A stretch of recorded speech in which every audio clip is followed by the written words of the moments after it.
it up to an amazing £20,000. We'll also throw in an extra £5,000 on top of that for good measure. For another chance to win, text WIN to 63225. One entry costs £2.50 plus one standard network rate message. Or text BONUS to 63225. 5 entries cost £5 plus one standard network rate message. Go to gbnews.com/win. Entries start at £2.50. Call 0903 686 3232. Calls cost £2.50 plus your network access charge. Or post your name and number to GB15 PO Box 8690 Derby DE1 9TT. UK only. Entrance must be 18 or over. Lines close at 4 p.m. on the 29th of August. Please check the closing time if listening or watching on demand. Good luck.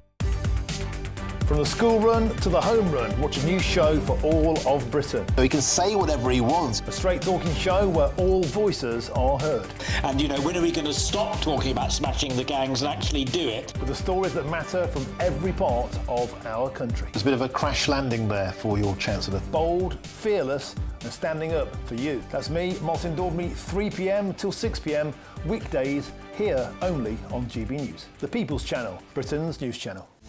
This is Britain's Newsroom, where your voice matters. It's just astonishing. With expert analysis and honest opinion, we don't just keep you informed. We bring you unique perspectives you won't see anywhere else. Can't argue with any of that. When the news happens, it happens here. On Britain's Newsroom, weekdays from 9:30 a.m. Only on GB News.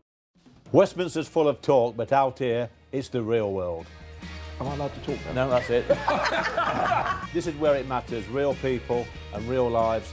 That's what politics is all about. The fact is Trump made a good start, no. Straight answers, no spin, and just a couple of pints. How many fingers have I got up? About 10. So join me for Lee Anderson's Real World every Friday at 7 p.m. only on GB News. The People's Channel, Britain's news channel. Westminster, the ultimate clique. And you're fighting like rats in a sack. But here on the Camilla Tominey Show, we ask the questions the establishment media is too scared to ask. OK, let me ask you a straight question, because I know you're a straight-talking politician. Whether it's net zero, illegal immigration or law and order, nothing is off limits. You had the power then. Yeah, as I and say, now you've lost it. That's the Camilla Tominey Show, a politics show that's fearless. But no, let me finish my question if you don't mind, because it is my show. Sundays at 9:30, only on GB News, the People's Channel, Britain's news channel.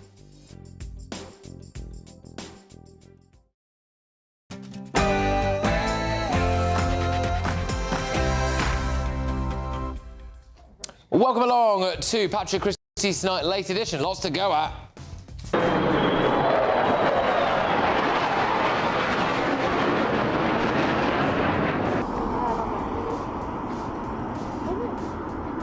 Yes, it is a huge moment. President Trump and President Putin are currently locked in a room holding talks about peace in Ukraine. It's on every single front page tomorrow. There is no other story there, but please do hold your horses, because look at that live. I know if you've been watching us 2 hours, you've been seeing a lot of this podium, but at some point, some people are going to emerge and talk at it, and those people are going to be President Trump and President Putin, and we will have it for you. So keep yourselves locked and loaded. Don't go anywhere in case you miss it.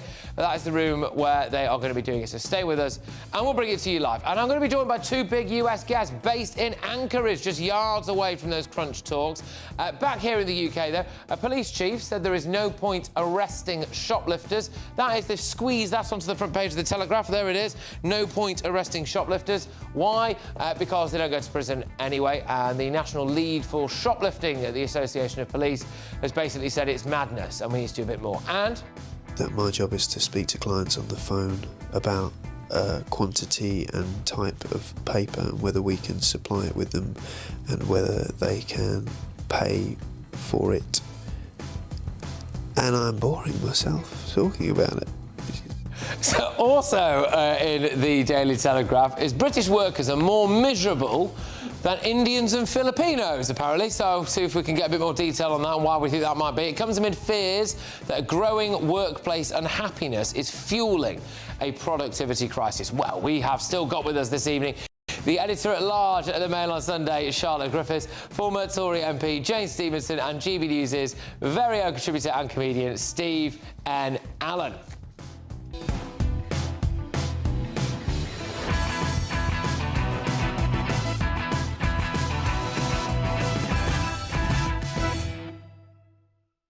A lot of new lines coming out now about this Trump-Putin meet-up. Putin's made a nuclear threat, apparently.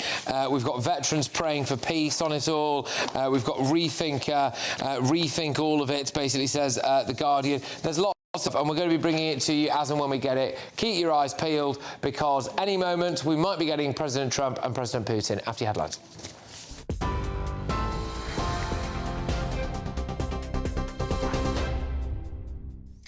Patrick, thank you very much. The top stories from the GB newsroom. Donald Trump and Vladimir Putin are holding those high-stake talks in Alaska on the war in Ukraine. Those talks have now entered their third hour. Donald Trump has reportedly said this evening that he won't be happy if a ceasefire is not agreed today. The leaders, originally expected to meet one-on-one, are to be joined by senior US and Russian officials. The Kremlin said earlier today they expect the talks between Trump and Putin could last a minimum of 6 to 7 hours. The US and Russian presidents engaged in a warm greeting, including 2 handshakes before travelling together in Mr. Trump's limo to that summit. And we will bring you, of course, all of the latest from an imminent press conference just as soon as we get it. In other news, a woman has been remanded in custody after being charged with assaulting a security guard at a hotel housing migrants. The court heard how 22-year-old Shanae Augustus was part of a group of around 20 people who tried to barge their way into the Britannia Hotel in Canary Wharf on Wednesday evening.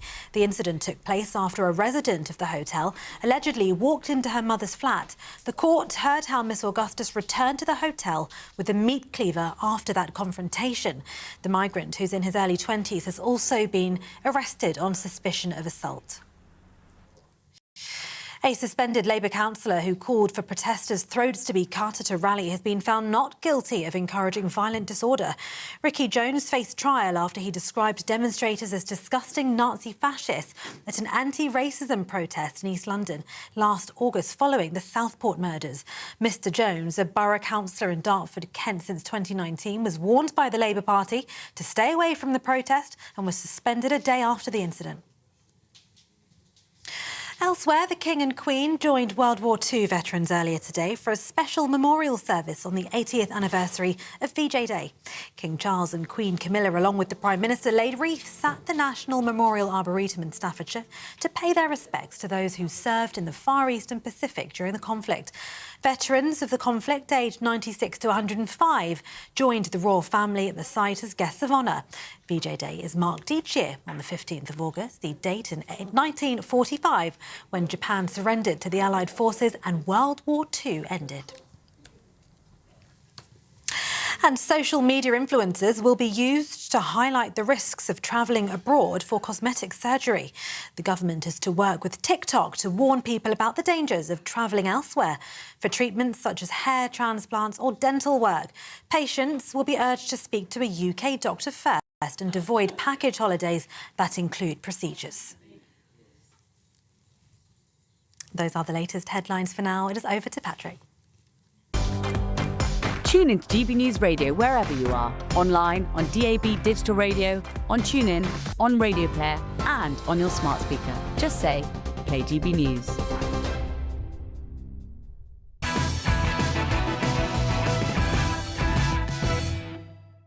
Welcome along to Late Edition. A lot to go out, starting with the weekend. This is the first of Saturday's front pages. Putin's nuclear warning as UK stands ready to deploy the military to back Ukraine. Two very concerning things in there, a nuclear threat and the idea of British troops on the ground in Ukraine, because it will appear that the United States are not willing to commit to that for their own troops. Let's go to The Guardian now, and they have decided to go for rethink policing of Gaza, protest urges watchdog. It's that kind of like slight thing about like going there and make it all about Palestine. That meme, isn't it? You've got this huge news event going on here, and there's a watchdog looking at the rethinking of Palestine protests. But anyway, let's go to the Daily Mirror. The Daily Mirror has gone for praying for peace. They've got VJ Day remembered 80 years on as we honour those heroes who endured horror and sacrifice in the Second World War. Two presidents meet to end Ukraine's Ukraine's long and brutal conflict. I actually think the Daily Mirror's front page yesterday was the best of the day because it did have those before and after shots for some of our veterans, and they've managed to encapsulate two of the bigger stories today. So fair play again. They might be on a bit of a roll at the Mirror. The Daily Express have gone for Save Britain's beloved post offices. Again, I would just say, slightly odd choice of front page on today, maybe. They've got the picture story of Trump and Putin. We've got the Daily Telegraph, which has gone for... The picture is of the Trump-Putin handshake. We were just talking about that in the break, actually. It's quite funny, really. There's two power plays in play there. British boots on the ground in Ukraine within a week of ceasefire. We'll talk about that, I think, in a second. That seems to be the line for us, doesn't it? The Daily Mail, they have gone for Ukraine's fate in their hands. Trump wants rapid ceasefire and discusses Ukraine giving up land. Putin simply shrugs when he's asked if he will stop killing civilians. I have seen that clip, and I'll be honest with you, I'm not trying to be what John Healey would call a Putin apologist, but I don't actually think he heard what the person said. But anyway, The Times they have gone for peace in their hands. I think actually just showing it for all of the talk, Trump gets a lot of it. Obviously, Putin gets a lot of stick as well, which is a bit of an underestimation given the type of person he is. But there's a huge amount of pressure and power that's taking place here at the moment as we speak. I'll just show you The Sun as well, and they've gone for Throne Sweet Home. Yes, a royal story.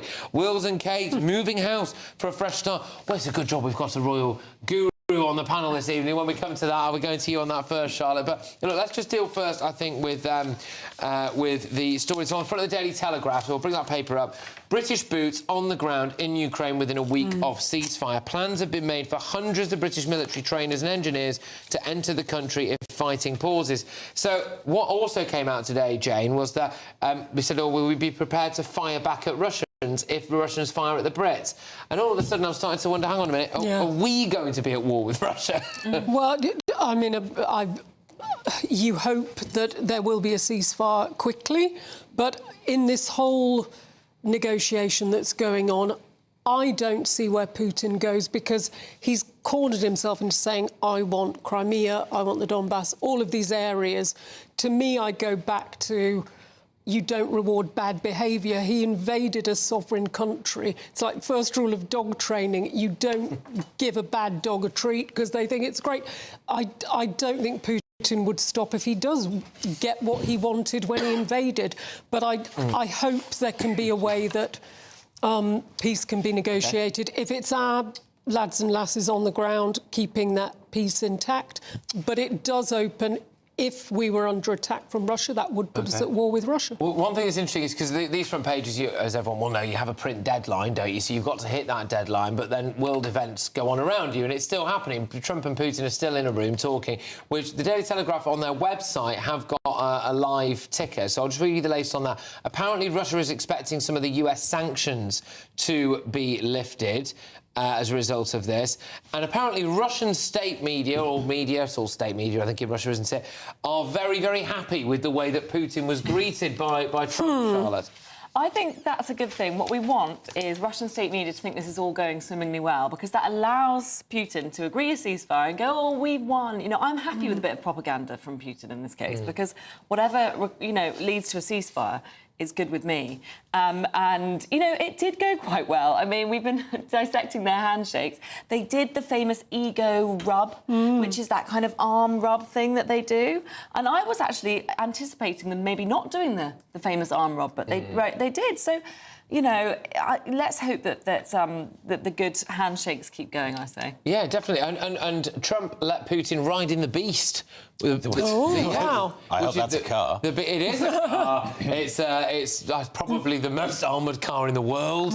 It's the car, the big one that President Trump always drives around in.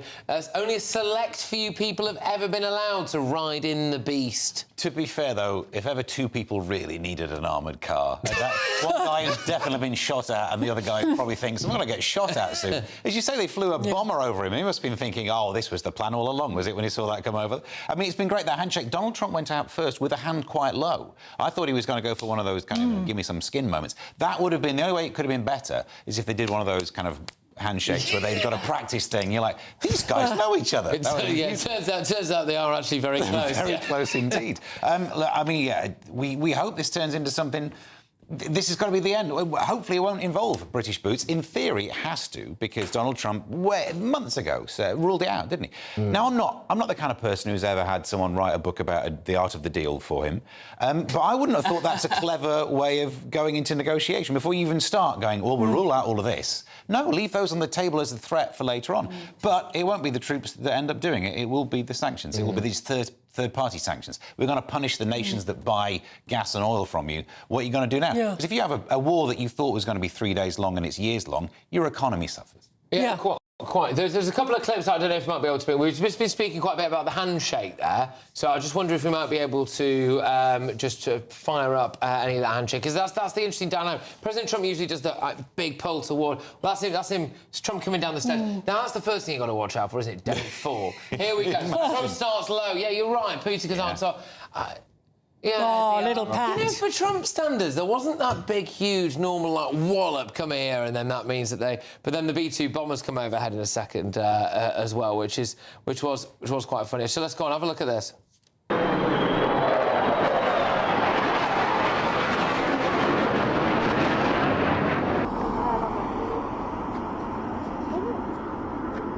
I'm sorry, I'm guessing something very interesting in my ear. You regular viewers and listeners might remember the room I keep showing you, which is supposedly where this press conference is taking place. I'm being told it's filling up. Oh, wow.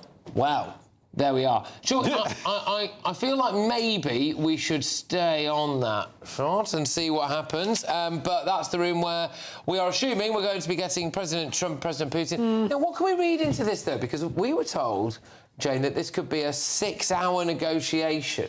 And we are, if they started generously, maybe like 9:30 in the evening, and it's now 11:15, that would imply... Well, I wish I felt really optimistic about this, but for some reason I just don't. We remember when Zelensky was in the Oval Office, it was a horrible scene of him being... At that point in time, Trump tried to give Putin a kind of decent way back from where the war is, and he didn't take it. And I think he's annoyed President Trump now by not doing what he said he would, not coming through. So I think there will be some suspicion between the parties, to put it mildly. But I think the Russian economy is so damaged now. The only economy they've really got is weapons production. And apparently the plane that brought Putin there is stuffed full of business people to talk about, you know, Trump is the man who wants business deal, and he will take it back to this.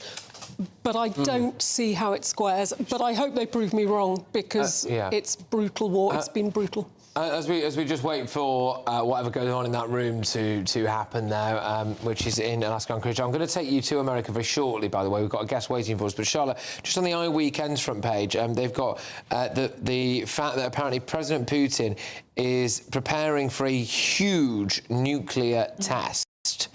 It's the thing, isn't it? Like, you talk of ceasefire, business deals, but in the background, Putin supposedly about to test this whopping great big nuclear warhead. But what I do think this is, so, you know when Trump was walking up the red carpet and the bomber went over, and that was his little power play, I just wonder whether having an invincible nuclear missile tested is Putin's, like, sort of moment, by the way, I'm queuing up this very important, terrifying thing, and that'll be happening while you're setting up your little press conference. I hope it's that. I hope it's just another sort of ego power play, and I hope there isn't such a thing as an invincible nuclear missile.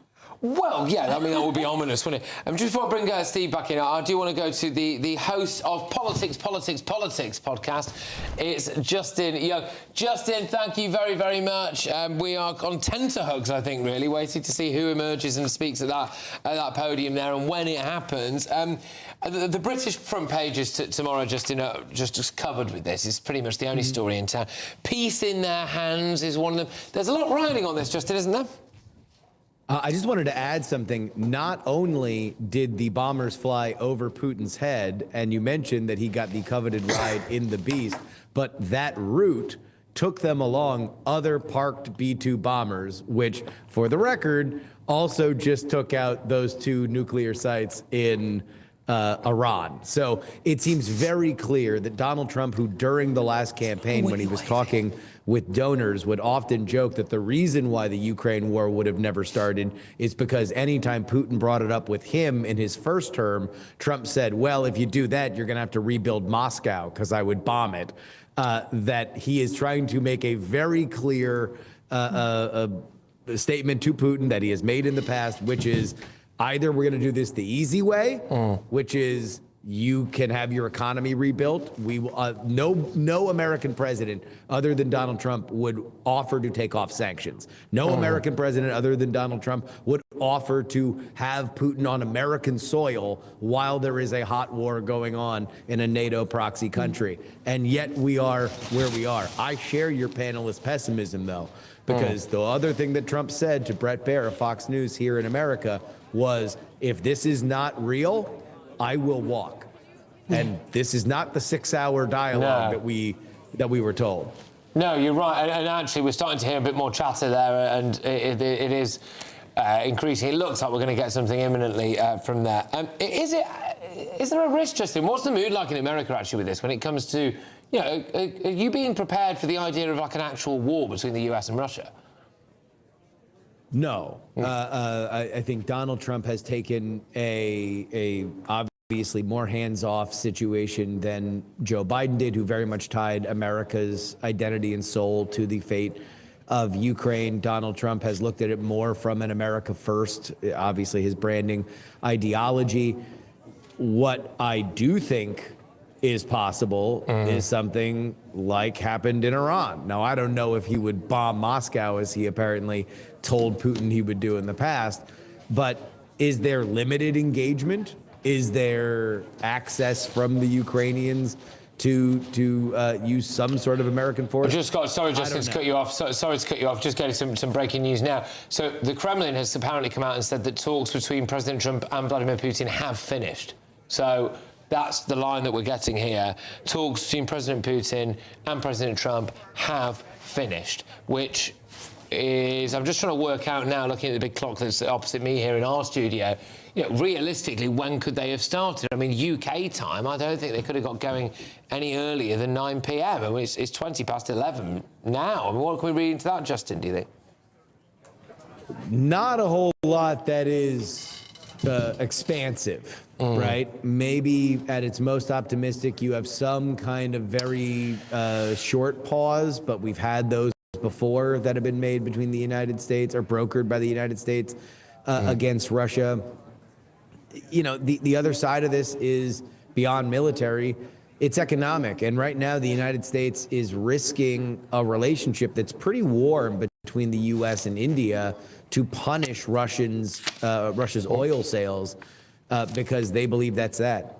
Yeah, Justin, I think we've still got you, but it's actually giving me the opportunity to do some more breaking lines. This news is starting to emerge now. I'll just read these to you as I get them. So, President Trump has, what are we looking at here now? I think, well, anyway, well, I'll talk. There's not live pictures, panic over, everybody. But anyway, Trump tells Fox News, going to have another meeting if things work out. So it does appear that they've obviously discussed something and then there's been some kind of deal there. And then we've got President Trump says the next meeting will have Zelensky and Putin together. Trump says we have nuclear treaties to discuss.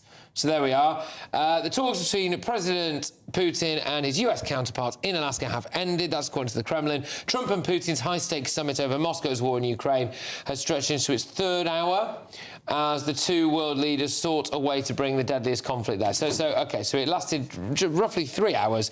It appears they've got some kind of agreement, and that's going to involve some kind of nuclear treaty. So that is new. That is new information that another meeting would include Zelensky? Yeah. All right. If that's new information, then that obviously is better than the most dire versions of this, which is that was totally unresponsive. There is a sense here in America that Donald Trump does feel like he's been made the fool of by Putin, and that obviously there was a relationship between the White House and Zelensky in Ukraine that had to be reset in the eyes of the Trump administration. That was done, but now they're pretty much on the same page, and you hear all Ukrainian officials and Zelensky themselves not really giving a ton of daylight between them and the White House. However, Putin hasn't followed along. Donald Trump, after the Iranian strike, Putin said, hey, if you need help with Iran, let me know. Trump's statement was, I don't need help with them, I need help with you. We're just hearing again, Justin, right now, actually, that they're doing final sound checks in there, so that they are expecting to come out and walk out on stage in just a couple of minutes' time. OK, so what could President Trump say to emerge like the victor here, or do you think it's just going to be a bit of platitudes? And because Putin seems to be stalling, I'll just say this: Putin seems to be stalling for time. He's played him off, palmed him off. You know, if we don't get anything substantive here, there's a very good chance we're going to be here in a few months' time. Everything's carried on, still the way it is. I mean, is that the way you see it going? I think if we don't get a deal here, then we're going to be much further down the road in the terms of sanctions and enforcement of sanctions. Let me make that clear, because that's the other thing, is we've had sanctions on Russia since the beginning of that incursion. What's different is that that Donald Trump is willing to risk healthy relationships with allies, which he has done for many reasons in his second term, for the enforcement of those sanctions. And so we went from having a deal in place, a trade deal in place with India. Now that feels very far down the road, as there's 50% tariffs, largely because of this oil. Yeah, and I mean, just to make it all about us here in Britain, there's some quite well, interesting front pages that we're looking at, which is talking about British boots on the ground in Ukraine. I'm assuming that there'd be other European nations there, although the way that the Germans reacted when the war actually first started, maybe not. But, you know, it could be a case, I suppose, of President Trump saying, look, you know, Europe, this is your problem, really, and maybe you have to sort it out yourselves. I think part of the strategy here is similar to when Trump was talking about doing the rare minerals deal with Zelensky in that meeting that wound up blowing up. And that deal eventually got signed. But the idea of putting Americans in that facility, because if that facility gets attacked, now you've killed American citizens. And so I would say the less alarmist way to look at that news is, because obviously you guys have more of a proximity to Ukraine, this is more about enforcing a line than it is about courting a war. OK, sorry, Justin, just finally then, general mood in America right now. You just want this thing over, you want the war over. Does it really bother the American public if Ukraine gives a bit of land away and Russia gets minerals? Are the Americans that bothered? No, not really. I think there's obviously a small subsection of America that very, very much cares about Ukraine and cares about the borders. Increasingly, America has turned away from this war in terms of the daily attention span. I think the general sense is, if they gave up a little something, including Crimea, which, by the way, if we go back to the dog training analogy, that dog had soiled that carpet years and years and years ago. So I think that is something that is kind of gone, at least in the American perspective. But certainly for the Donbass and some of those surrounding regions, I don't think there's much of a care. Justin, thank you very much. Really appreciate you coming on and sitting on the line for us as well. It's a fast-moving picture going on all around us. So, Justin, take care, mate. All the very best. Justin Young, the host of the Politics podcast. That's the room. Is there any? Can we just listen in? I'd like to hear a little bit. Is there a bit of chatter going on in there at all? Can we take anything? Or the microphone's not quite live yet in that room. It might not be quite ready yet. But they've been doing the final sound checks. It sounds like they might need to do a couple more, and we're going to get Putin and Trump there. Steve, do you any key takeaways from what you heard there? I mean, it looks like the American public appears to have lost interest in this war, which would imply that Trump wants it over, and we might have to look after ourselves. Well, he'll want it over because he made the promise, and he's quite keen on making sure his reputation looks good, and that's absolutely fine. That's a good motivating force. We should be looking after ourselves anyway, because I always say it was ridiculous we ended up with a system where our defence is based or contingent upon some other leader that we don't get to vote for. So it's right that we should be spending some money on it. Even though it's worrying seeing the headlines about British boots on the ground, they're trainers and engineers. There's not defensive force going in, so it's just rebuilding some kit and training them up. I've just been told that I can play you some clips now. This is the latest. It's not live, it's latest. That's Vladimir Putin leaving the negotiating room. That was a short while ago. So there you are, and we're back in the main room there now. Again, I do wonder, Jane, we were talking a little bit off air, you know, we've got the world is watching this now. Yep. And we've had Sir Keir Starmer meeting Zelensky, hugging on the steps of Downing Street. I just thought, gosh, I just felt in the context of this, what we're looking at now, both of those men looked a little bit weak and slightly irrelevant. I get that Ukraine is obviously directly involved in this, but it just seems like we're not really at the races. Well, for this meeting, it does look like Ukraine are just being completely sidelined, which a lot of us who've supported Ukraine in this as the wronged country who got invaded.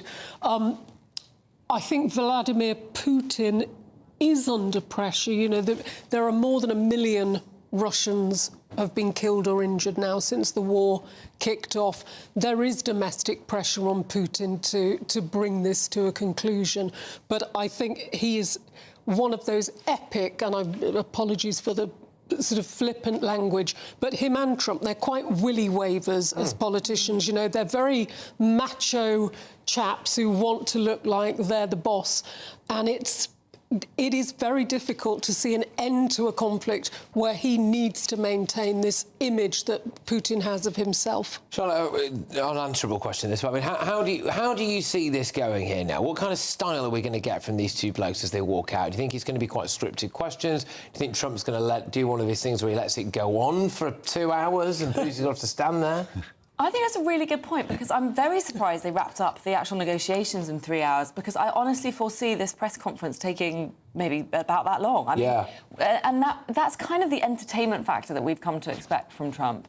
And as you say about the willy-waggling, it's true. Both men have to come away from this and go back to their home countries looking like they've won. Saying it's a win. And this press conference will be incredibly important for that. They need to trot out their sound bites and pat each other on the back, and it's a really important part of the negotiation. It's not really for us, this press conference. I really think it's for convincing the people back home that they've won. Yeah, as soon as we get it, we'll put the audio up. But one of my concerns about this, Steve, is that let's say they agreed something here and it's all very friendly and Trump and Putin, yeah, and then Putin goes home and just does something absolutely mental, and then Trump's been mugged off undeniably on the world stage. That it's going to lead to a massive escalation. Yes, because you're right. I mean, they are heavy on the ego, aren't they? Now we've all said the phrase willy waving. Although I will say, if you aren't going to do willy waving, you do not go to Alaska to do it. Because I'm not a medical expert, but no one's going to win that one, are they? No, you're right. It's all been about delay, hasn't it? It's a level playing field. Someone's going to win, whatever the conditions. On the world stage. No wonder the podium was so high. Currency, they're not talking about this right now on other news channels. We're special. No, the mugging off is the big concern. There's two ways in which you think that Trump could be played by this. One is just how Putin seems to be skilled at doing it. And also the rumours of Trump, that whichever person he speaks to last is the opinion that he has. And the fact that Ukraine's barely involved in this means it could come out as a very one-sided thing, unless somehow then we can get Zelensky in there to have another chat. Although it doesn't seem like they get on particularly well. It's difficult. I think one thing Justin Young said that was really interesting was, you know, the dog had soiled the carpet a long time ago in Crimea. It's 2014, and people said this time and that time, if the world lets Putin take land, it will not be enough. He will come back for more. And this is my concern. If he emerges from this, having won a lot of territory. Well, there's a clip that's just emerged. We've not got it here yet. I think it's online, but it is of Russian Defense Minister Andrei Belousov. Was asked by Russian state news agency TASS how his mood is, and he says, excellent, whilst smiling. Read into that what you will, because you're dealing with a lot of different factors there, all of them Russian state-owned, aren't you? But he smiled. I mean, that's the first person in the nation who seems to have done that. Yeah, what we've given them, Ukraine, who've got it all up there. Is that what it takes to make a Russian man smile? Was it Lavrov who got on the plane wearing a USSR T-shirt? Yeah. Which is, you know, either he doesn't buy T-shirts very often, or that is a subtle signal, isn't it? Yeah, it's a statement, isn't it? It's a real statement. So yeah, also worth noting as well who was in the room. So President Trump was in the room, clearly. Steve Witkoff, Marco Rubio for the Americans. The Russians have got Putin, Sergei Lavrov, Yuri Ushakov. These are like some really big hitters. We would have had to have taken David Lammy there. I've got to say, when I saw that clip of them walking out, of Putin walking out, surrounded by all those suits, I did feel reassured, because it's easy to believe it's just Putin and Trump in a room sometimes, and you think, that wouldn't be great. Like, thank God there's sensible people around in droves. Yeah, well, sorry, I believe we can go live to Anchorage because we've got Niall Gardner with us. Niall Gardner, hello. So you're in Anchorage. Go on, well, I suppose, tell me what the mood's like. Well, thanks for having me on the show, Patrick. And certainly a very historic day today. In fact, I was watching as Putin's plane flew over Anchorage and arrived at the military base just outside of the city. So there's a real sense of this being a truly historic day for the United States and for the entire world. But there's much at stake, as President Trump outlined here. There is, I think, the stakes are extremely high. Vladimir Putin, let's not forget, is responsible for the war in Ukraine.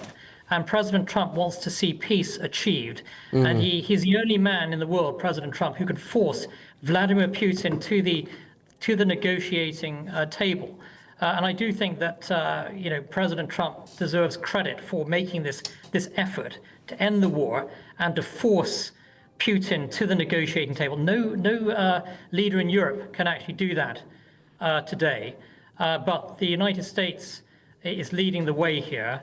Let's see what happens. Let's see what the result is. But at least the president is trying. And he's also threatening some very severe consequences for the Russians. Can you explain those for me, please? Sorry, just to explain that to you, because that's, I think, gone maybe a little bit underreported. So what are the threats to Putin? Well, I think that primarily President Trump is threatening economic consequences for the Russians. So, for example, completely cutting off Russia from being able to sell oil to the world. Secondary sanctions, basically, is what President Trump is already putting in place. In fact, the Indians are reacting already in terms of reducing their purchases of Russian oil. Secondary sanctions, I think, would be very devastating for the Russian economy. It's a very fragile economy. The United States could cripple the Russian economy if the United States chooses to do so. And I do think that, for all of the bluster and the saber rattling coming from Vladimir Putin, Putin's actually in a very weak position here. And global power does not lie in Moscow. It does lie, of course, here in the United States. And there's a huge difference between the power of the US presidency and the power of Vladimir Putin. So I hope Putin really understands that. Go on, could you predict the future for me then? What are we going to hear from these two gentlemen in a potentially just a couple of minutes' time as we wait for them to walk out there for the press conference and announce what's been talked about and maybe take some questions from the waiting media as well? Well, the top goal for President Trump, of course, is a ceasefire and an end to the hostilities. This is not a discussion about territorial swaps. The president has made it clear that Zelensky has to be in the room if there's going to be any discussion about Ukraine's territory and sovereignty. In fact, I think Trump had a very productive meeting with European leaders by phone actually earlier this week, where all of this was discussed.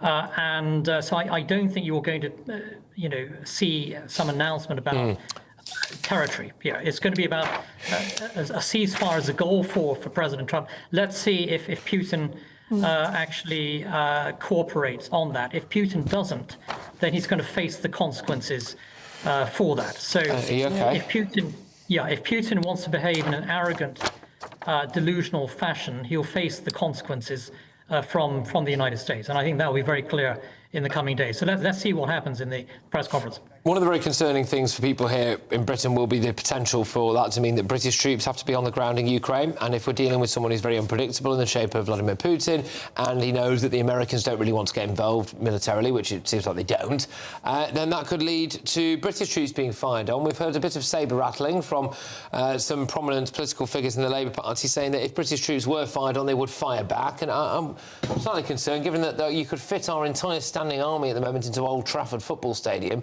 that maybe we're leaving ourselves, or we've been left, a bit exposed here. Well, it's certainly it's a dangerous situation. President Trump did make it clear that some kind of security guarantee could well be on the table for the Ukrainians, and the United States would back that guarantee, although the bulk of forces that would actually be involved in terms of defending Ukrainian territory and sovereignty would be European forces. Those would primarily be, I think, British and French troops. But as you point out, Patrick, the British military is an incredibly weak state right now after many decades of defence cuts, and Keir Starmer as a leader, of course, has been absolutely useless, I think. So you've got to factor all that in.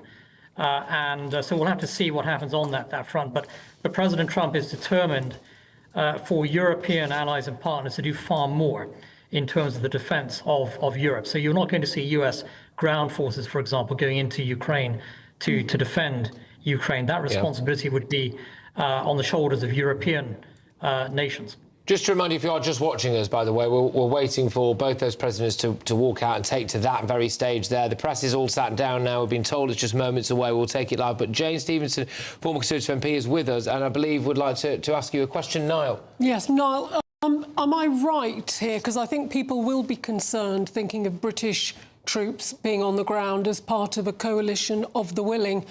If Putin were to break the agreement and there were skirmishes with the US at that point as NATO allies would get involved. Is that correct, do you think? Well, that's an interesting question. And I do think that it's significant that President Trump has made it clear that this would not be a NATO operation. And so you would not see the involvement of US ground forces in Ukraine.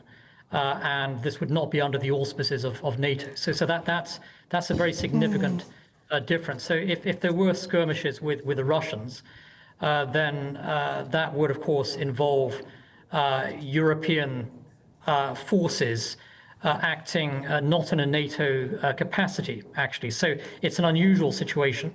It's very difficult to separate the two. And I think people won't understand why NATO allies aren't supporting their fellow allies. Yeah, it's a good question. It's really because, of course, Ukraine is not a NATO member, and so it's not the defence of NATO territory, and so that's a distinction that the United States is making here. But you raise a very important point, an incredibly complicated and also dangerous situation. Yes, indeed. Just a word on the state of the media over there, because that's going to be the other aspect. There's everyone going to talk about Trump and Putin, but they're going to be asked questions by the people in that room. We saw some ridiculous scenes earlier on where they were just shouting over each other. I mean, Putin couldn't hear a thing that was going on. It was farcical, actually. Is there just quite a hysterical atmosphere there in Anchorage? Well, certainly among sections of the media there are. Generally, actually, Anchorage it's pretty calm right now here in the centre of the city. There's also a very large media setup at the convention centre, which is just right next to where I am at the moment. But I think that especially among the European press, there's a lot of disdain, certainly for President Trump from some sections of the European media, and of course President Trump doesn't respond, well to that kind of approach. The reality is that President Trump he's the only leader in the world who's willing to do something about bringing this war to an end, who has the power to end this conflict in so many ways. Vladimir Putin doesn't fear the European Union. He doesn't fear Emmanuel Macron or Keir Starmer or Friedrich Merz. He does fear, of course, President Trump and American power and might, which is why Putin is actually here in Anchorage today. So you get a lot of saber rattling in Europe, but the reality is that European nations are able to do practically zero, actually, without the United States leading the way. All right, OK. Niall, thank you very, very much for your time this evening. We're still hanging on, waiting to see both President Trump and Putin emerging in Anchorage, Alaska. That's Niall Gardner there, a GB News regular and head of the Heritage Foundation stateside.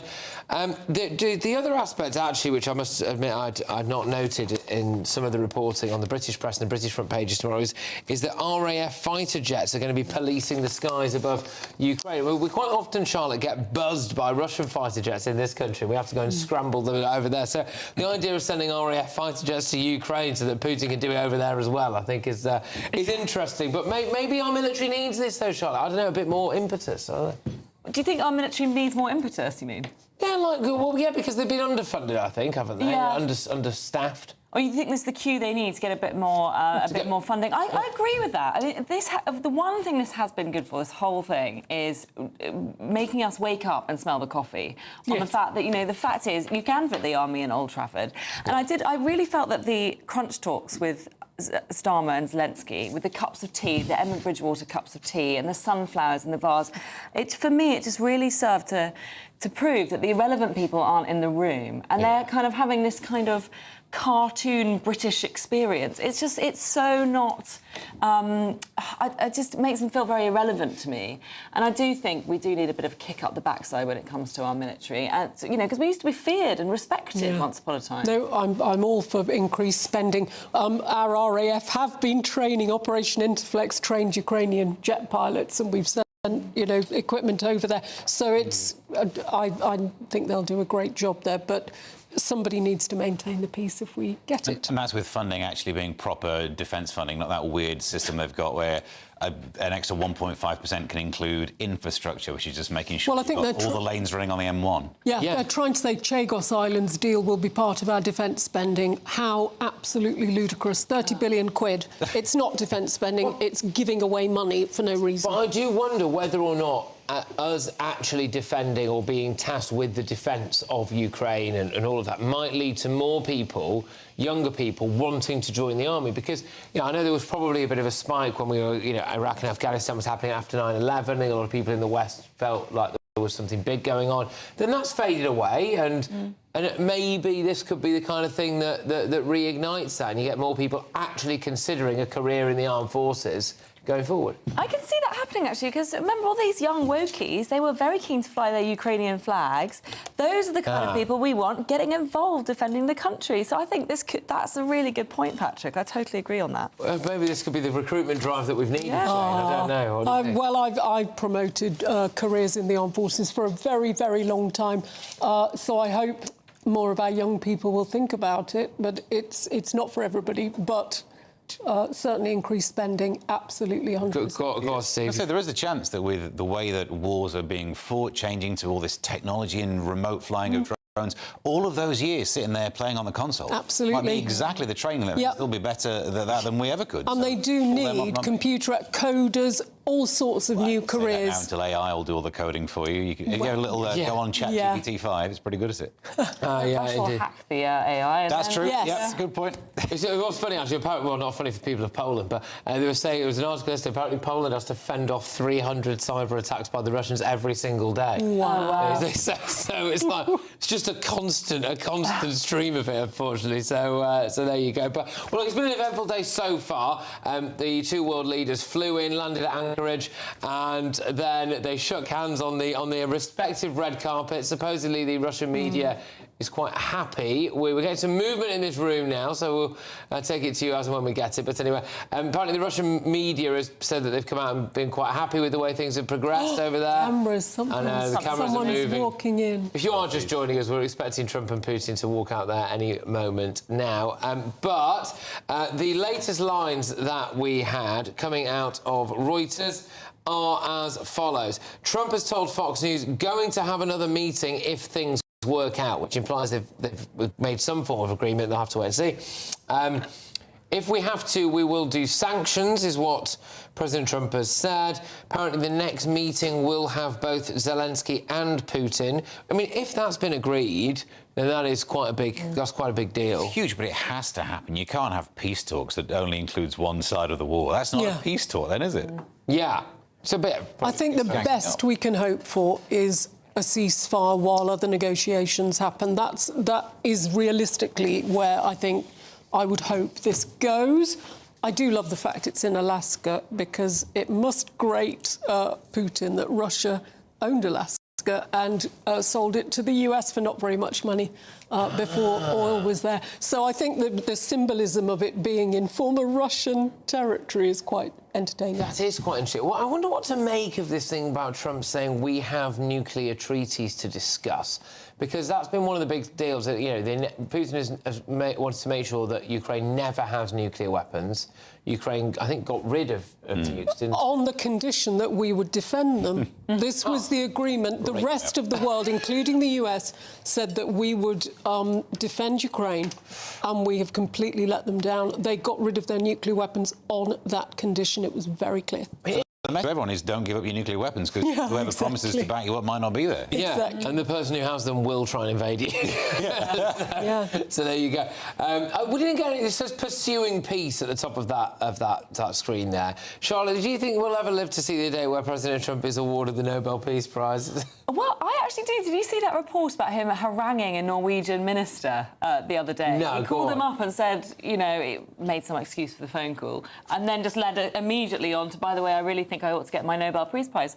I think this is very much part of that. I have to say, when I saw this press conference starting and I saw it said pursuing peace, I was quite surprised. I was quite taken aback that he'd had the audacity to actually print that and put it on the wall. That's kind of quite an assumption that he was going somewhere with this. Well, they've had to paint over the word prize. Yeah. Yeah. Or it could be like...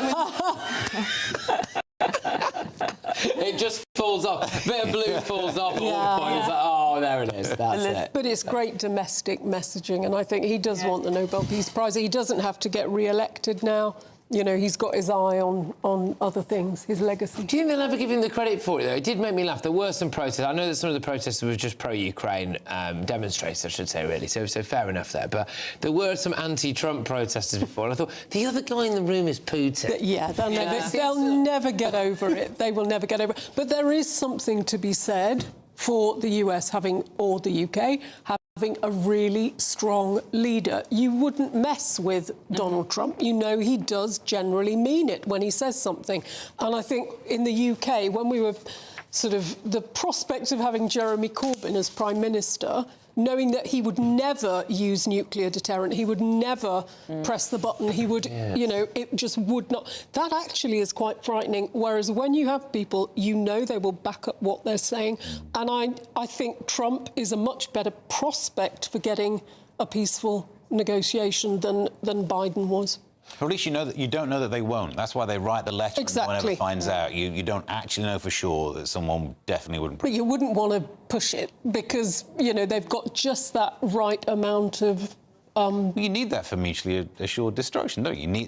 That's why that top level of nukes never get used, because they can't get used because everyone gets wiped out, so the war is always below. But you have to believe somebody would use a deterrent, or it is no deterrent at all. Whereas Trump, I mean, Biden can even get down the stairs.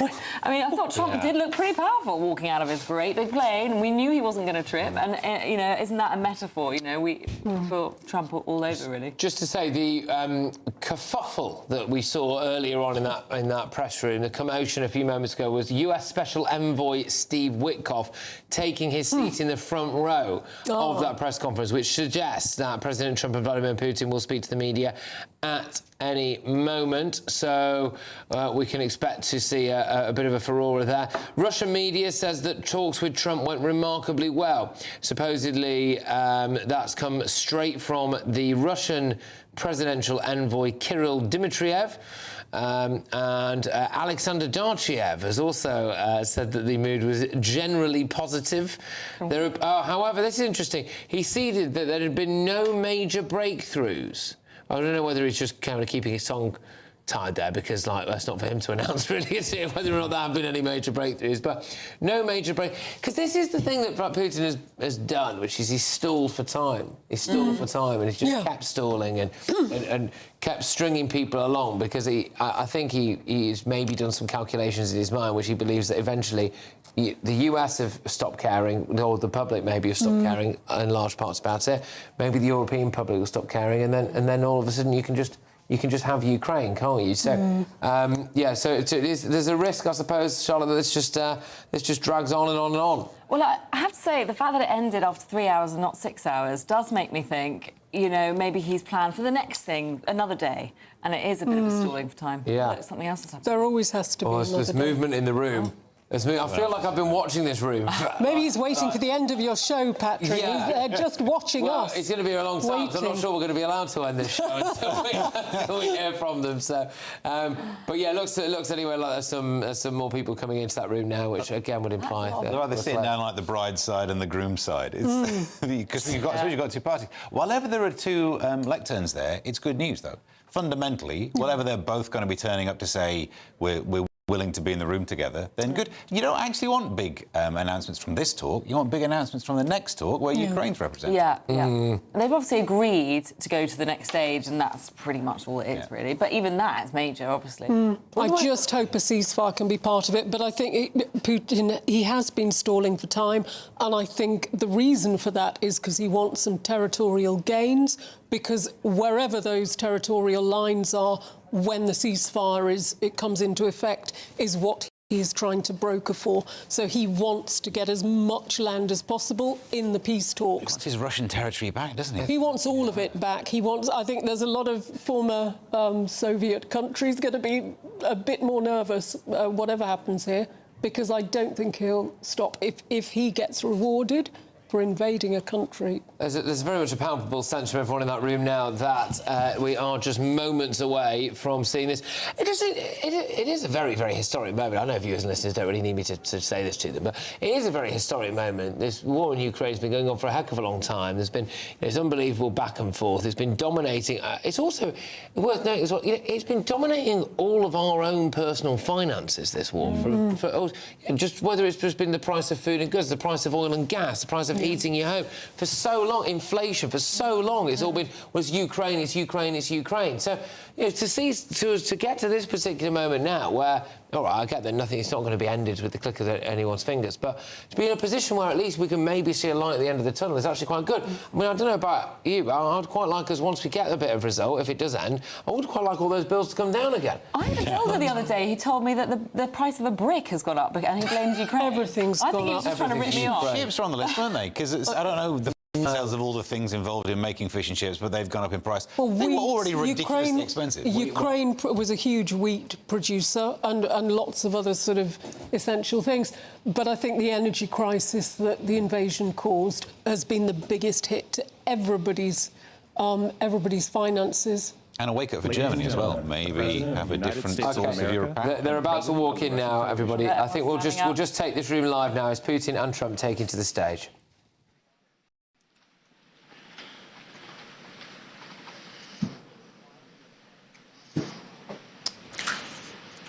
Mr. President, ladies and gentlemen, our negotiations have been held in a constructive atmosphere of mutual respect. We have very thorough negotiations that were quite useful. I would like to thank once again my American counterpart for the proposal to travel out here to Alaska.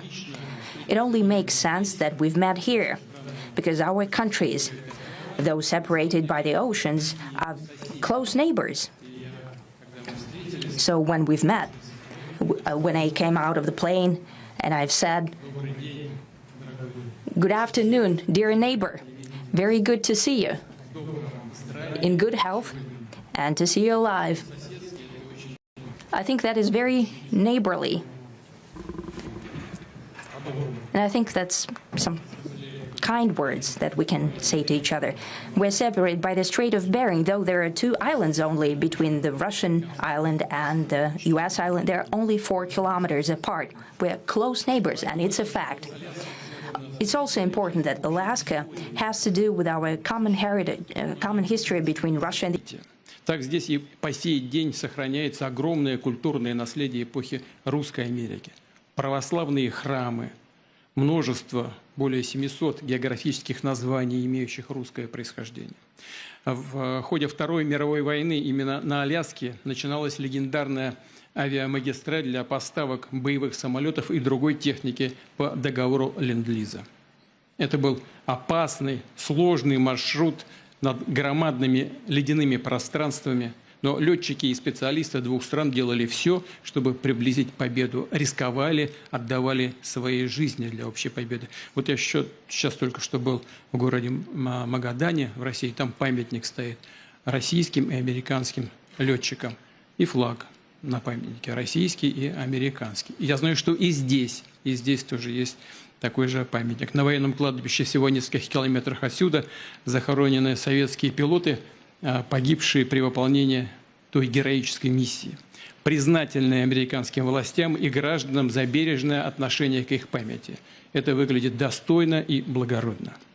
Мы всегда будем помнить другие исторические примеры, когда наши страны вместе громили общих врагов в духе боевого товарищества и союзничества, оказывали друг другу помощь и поддержку. Это наследие, уверен, будет нам помогать восстанавливать, выстраивать взаимовыгодные, равноправные связи уже на новом этапе, даже в самых непростых условиях. Как известно, российско-американские встречи в верхах не проводились более 4 лет. Это большой срок. Минувший период был очень непростым для двухсторонних отношений. И, скажем прямо, они скатились до самой низкой точки со времен Холодной войны. И это не идет на пользу ни нашим странам, да, и миру в целом. Очевидно, что рано или поздно нужно было выправлять ситуацию, переходить от конфронтации к диалогу. И в этом плане личная встреча глав двух государств реально назрела, конечно, с условием серьезной и кропотливой подготовки. И такая работа в целом была проделана. У нас с президентом Трампом установились очень хорошие прямые контакты. Мы неоднократно и откровенно разговаривали по телефону. К нам, как известно, в Россию несколько раз приезжал спецпредставитель президента США господин Уитков. Регулярно контактировали наши помощники и главы внешнеполитических ведомств. Как вы хорошо знаете, понимаете, одним из центральных вопросов стала ситуация вокруг Украины. Мы видим стремление администрации США и лично президента Трампа содействовать разрешению украинского конфликта. Его желание вникнуть в суть и понять его истоки. Я не раз говорил, что для России события на Украине связаны с фундаментальными угрозами нашей национальной безопасности. Более того, мы всегда считали и считаем украинский народ, я говорил об этом неоднократно, братским, как это ни странно прозвучит в сегодняшних условиях. У нас одни корни, и все происходящее для нас – это трагедия и тяжелая боль. Поэтому наша страна искренне заинтересована в том, чтобы положить этому конец.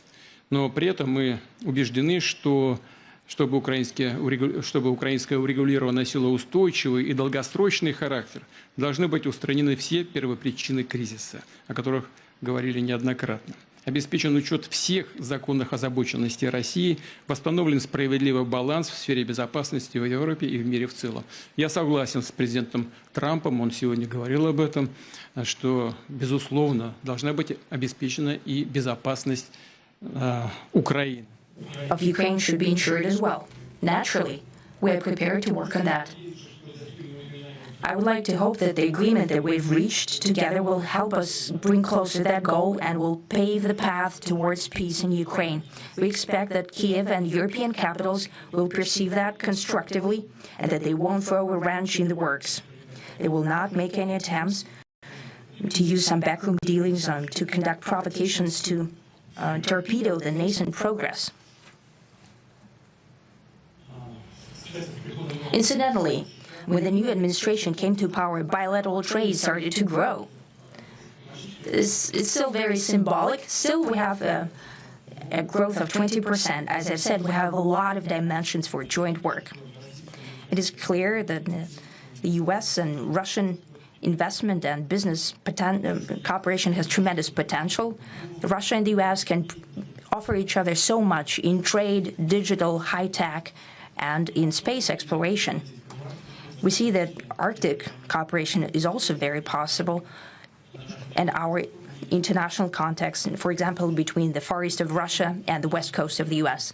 Overall, it's very important for our countries to turn the page, to go back to cooperation. It is symbolic that not far away from here, at the border between Russia and the U.S., there was a so-called international date line.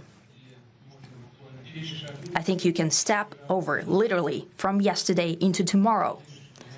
and I hope that we'll succeed in that in political sphere. I would like to thank President Trump for our joint work, for the well-wishing and trustworthy tone of our conversation. It's important that both sides are result-oriented, and we see that the President of the U.S. has a very clear idea of what he would like to achieve. He sincerely cares about prosperity of his nation. Still, he understands that Russia has its own national interests. I expect that today's agreements will be the starting point, not only for the solution of the Ukrainian issue, but also will help us bring back business-like and pragmatic relations between Russia and the U.S. And in the end, I would like to add one more thing. I'd like to remind you that in 2022, during the last contact with the previous administration, I tried to convince my previous American colleague that the situation should not be brought to the point of no return when it would come to hostilities. And I said it quite directly back then that it's a big mistake. Today, when President Trump saying that if he was the president back then, there will be no war. And I'm quite sure that it would indeed be so. I can confirm that.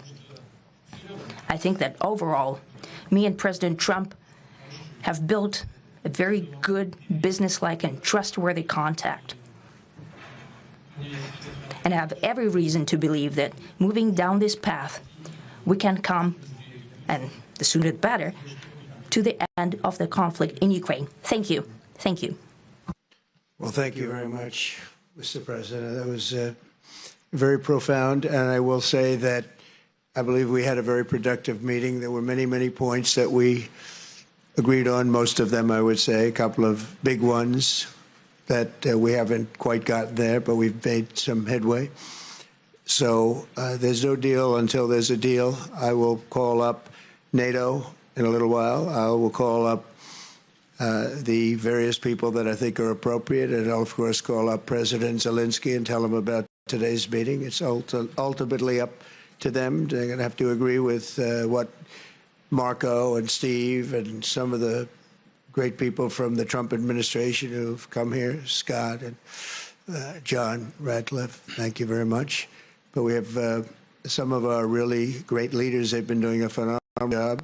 We also have some tremendous Russian business representatives here, and I think, you know, everybody wants to deal with us. We've become the hottest country anywhere in the world in a very short period of time, and we look forward to that. We look forward to dealing. We're going to try and get this over with. We really made some great progress today. I've always had a fantastic relationship with President Putin, with Vladimir. We had many tough meetings, good meetings. We were interfered with by the Russia hoax. That made it a little bit tougher to deal with, but he understood it.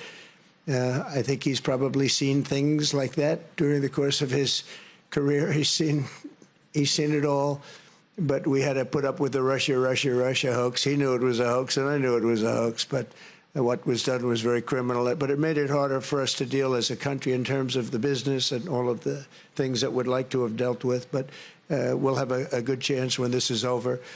So just to put it very quickly, I'm going to start making a few phone calls and tell them what happened. But we had an extremely productive meeting, and many points were agreed to. There are just a very few that are left. Some are not that significant. One is probably the most significant, but we have a very good chance of getting there. We didn't get there, but we have a very good chance of getting there. I would like to thank President Putin and his entire team, whose faces, who I know in many cases, other than that, whose faces I get to see all the time in the newspapers. You're almost as famous as the boss, but especially this one right over here. But we had some good meetings over the years, right? Good, productive meetings over the years, and we hope to have that in the future. But let's do the most productive one right now. We're going to stop really 5, 6, 7,000, thousands of people a week from being killed, and President Putin wants to see that as much as I do. So, again, Mr. President, I'd like to thank you very much, and we'll speak to you very soon and probably see you again very soon. Thank you very much, Vladimir. Next time in Moscow. Oh, that's an interesting one. I don't know. I'll get a little heat on that one, but I could see it possibly happening. Thank you very much, Vladimir. And thank you all. Thank you. Thank you. Thank you so much.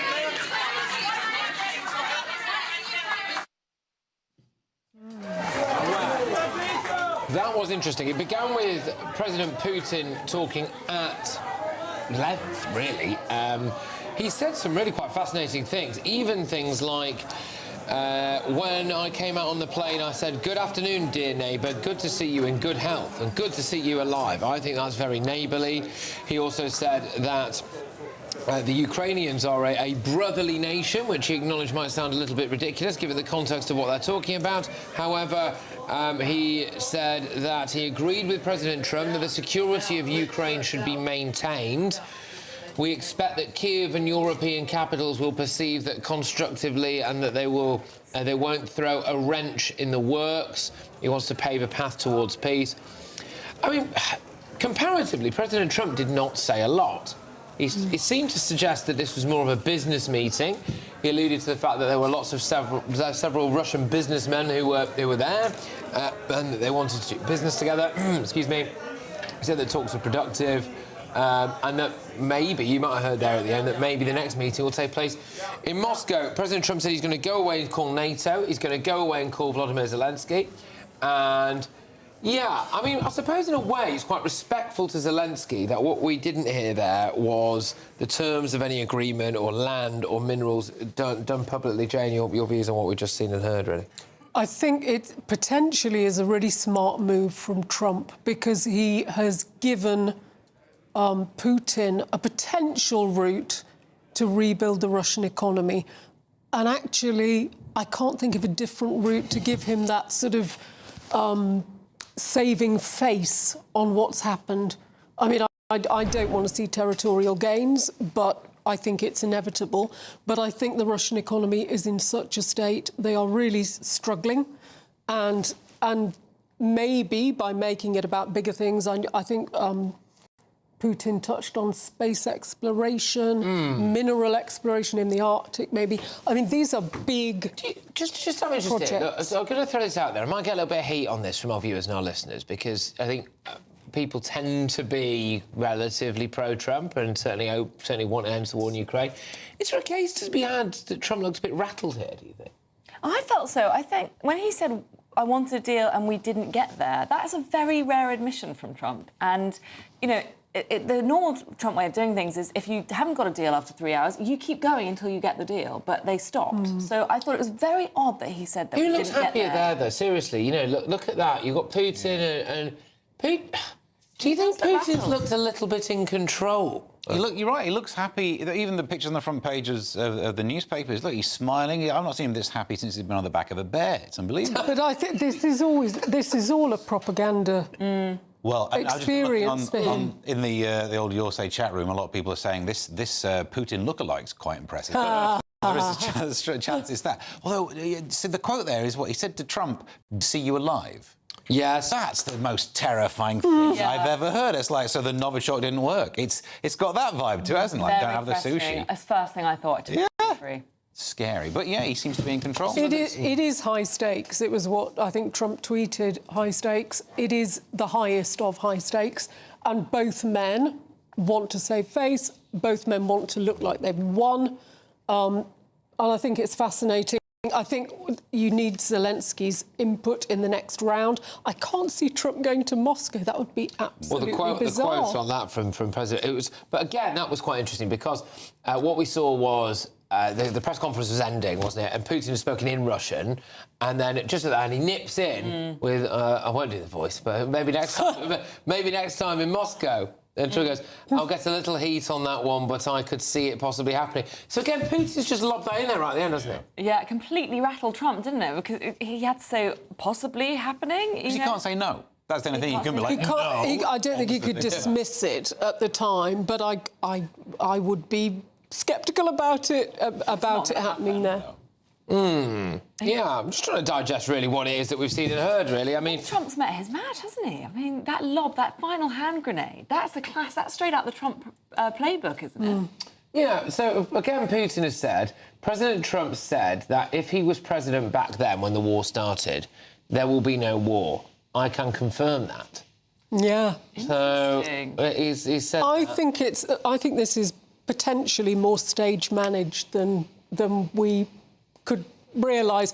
To allow Putin to speak first, I think it is all about Donald Trump. Wow. It is in Trump's interest to allow Putin those positive comms, because if Putin cannot sell this to the Russian people, if there's any sort of climb down... Sorry, I get what you mean, but, like, yeah, does Putin have to bother selling anything to the Russian people? Can't he just tell them what to do? I don't know. There's not after so many families will have relatives killed in this. If it looks like that entire mission was a waste... He has to paint a win. Yeah, who then do you blame? Who's the weak one for it? It'd be Putin, and I think he can be in charge of that nation until he looks weak. Various people that I think are appropriate, and I'll, of course, is this live? No, President later. Zelensky Sorry. and tell him about today's meeting. Should we just hear a bit more of it? No? OK, fair enough. That was the latest. Sorry, that was a little bit earlier on there. President Trump talking alongside Vladimir Putin. Yeah, I mean, Trump, for his part, said that it was a productive meeting. A deal has not been reached. Some disagreements remain between the US and Russia. But the key point seems to be that there is going to be this increased business ties between the US and Russia. Vladimir Putin is saying that, you know, there's a great joint military history, that we need to increase our, our economic ties and even things like he actually said, I think the Arctic, I think he said as well there at one point, we can do more together in the Arctic. So, yeah, I mean, it seems as though they're going to just try to do more trade and business as a result. Trump must have agreed no secondary sanctions, otherwise Putin wouldn't have said that, I would have thought. But so that's something. This territory, the High North, in military terms, they talk about the next kind of big area of focus for everyone's military is the High North, is the Arctic, and I don't know, I don't see where they're going with it, but I think it's positive. I mean, it's positive they're speaking, but I don't see how they get from where they are to where we would like them to be. I'm just trying to gauge the reaction. We kind of watched and listened to it live, and I'm just trying to gauge what the reaction is from some prominent people, media commentators online, and it's all just a little bit confused and mixed, really. It seems a little bit odd in that we don't really seem like we're further along. Maybe it's just a respect thing. Maybe over the course of the next day or so, we're going to be revealing all this. By the time GB News Breakfast arrives, we're going to find out this was actually specifically what was spoken about. But it's very un-Trump-like. He let Putin talk first, didn't take any questions from the media at all, any questions. Yeah. What do you read into that? Normally this would be an hour of just other American policy stuff. There's not even, it's some domestic stuff. Normally his press conferences will go on about some department that's been shut down. And if you compare and contrast this to what it was like broadcasting on the night of Zelensky in the White House, it's a world apart, isn't it? There's been no fights, no shouting, no demands for thanks. You could have asked Putin, where's all the thanks? So there's, a very different vibe to it. If what's happening is, the arrangement is, have some saving face, look like the winner, have an off-ramp, have all of this, and the war can end that way, absolutely fine. Do you know what I mean? If all you need is some show that makes you look like you're the big, strong man, please have that, and then we can sort things out in Ukraine. I have to say, I think Trump, if things had gone well and he was trying to be respectful to Zelensky, he would say so. He'd say, listen, it went amazingly, but I'm going to hold out of respect for Zelensky. But he didn't do that, did he? He felt like he was bluffing at times. He did feel, I mean, we all know Trump so well now and how he plays these things.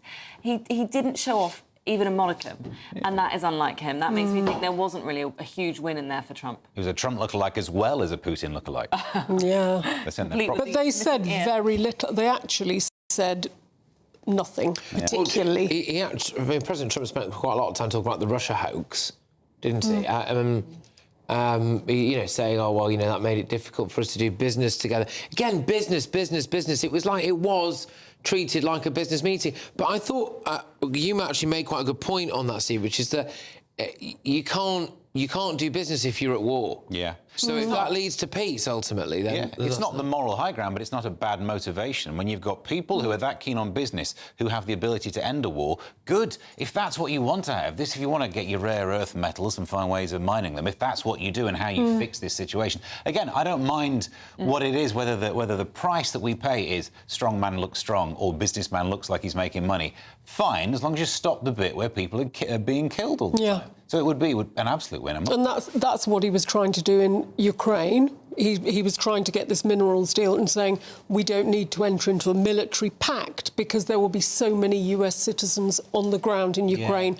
That in itself will give you security. But the counter to that always was there were American businesses there anyway beforehand, and it didn't stop that invasion. So it's not a guarantee. I wonder what NATO is. It's Trump's position as well. That I will say, for all this talk about, we've never really seen Trump kind of like this before. So it's, there's always the kind of bravado and the big brash thing, and he's kind of throwing Emmanuel Macron around like a rag doll and all of that stuff. But this is different. But it was different vibes really from the start. Even when he was just standing on the red carpet or waiting for Putin, he wasn't there with big smiles and big grins. It was business. It was business. And the B-2 bombers fly over, and then they go together in the Beast, and then they've had a very, very serious talk. So we might be just looking at a man here who is actually, despite all his critics, genuinely just taking this really seriously and wants to try to get the best out of it. I actually believe, and I'm very sorry about this, I think I did forget that we have got a guest on the line. We do. American political strategist and spokesman for Republicans overseas. It's Errol Moore, Coach. Errol, sorry I've kept you waiting on the line for such a long time there, my good man. What do you make of all of this then? Go on, talk me through it. What do you see there?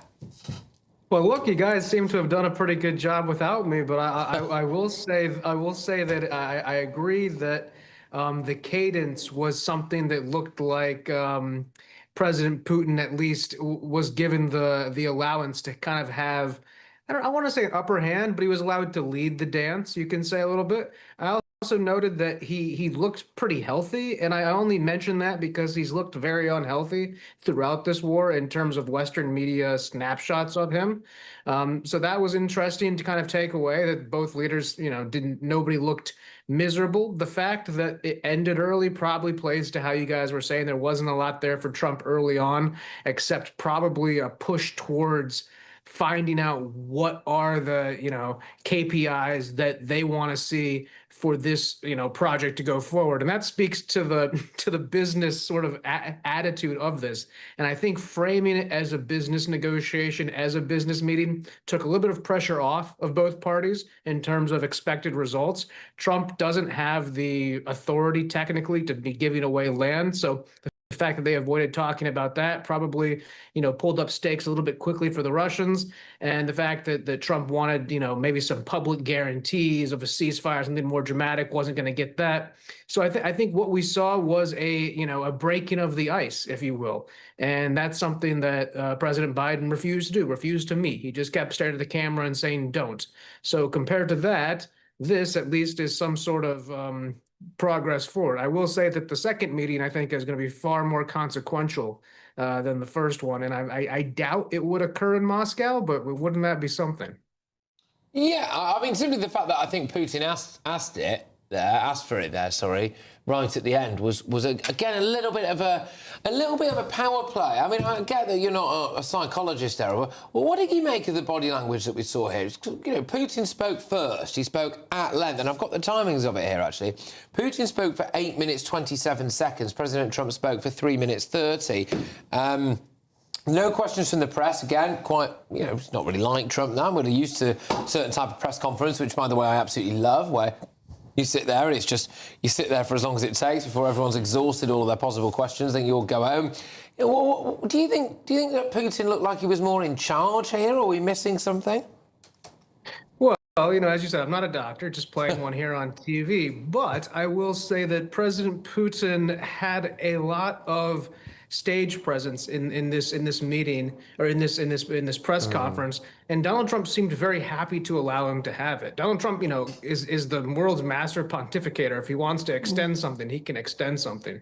So it's very clear to me from the beginning that this was more important of a photo op for Putin's domestic audience than it is for Trump's. Trump, almost by being more statesman-like, by being short, by being curt, by not taking questions, that's antithetical to the Trump universe, and perhaps throws Putin for a loop. Just in the same, one thing that Putin did there at the very end when he threw that in, that really reminded me of how Trump would get the NVIDIA CEO or the guy from SoftBank up on the stage and behind his back say, up it to 300 billion investment, up it to 400 billion. So right at the end, kind of coming in, and I don't think that was actually a problem for Trump. I think Trump sort of like appreciated it to some degree, and it allows Putin to play this as a big win back home. He came out all smiles. His body language was much more jovial, as though he wanted anybody at home to think that he had walked out of there a winner. Trump a lot more stoic.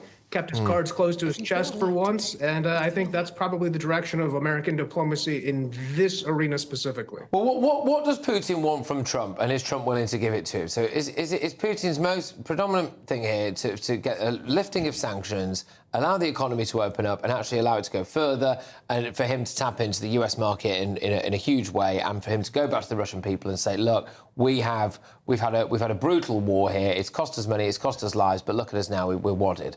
Is that the thing? And is Trump willing to give him that? Because Putin seems to already have the other stuff, which is that Trump doesn't say he wants to put US hardware on the ground. I don't think he really wants to keep supplying Ukraine with weapons.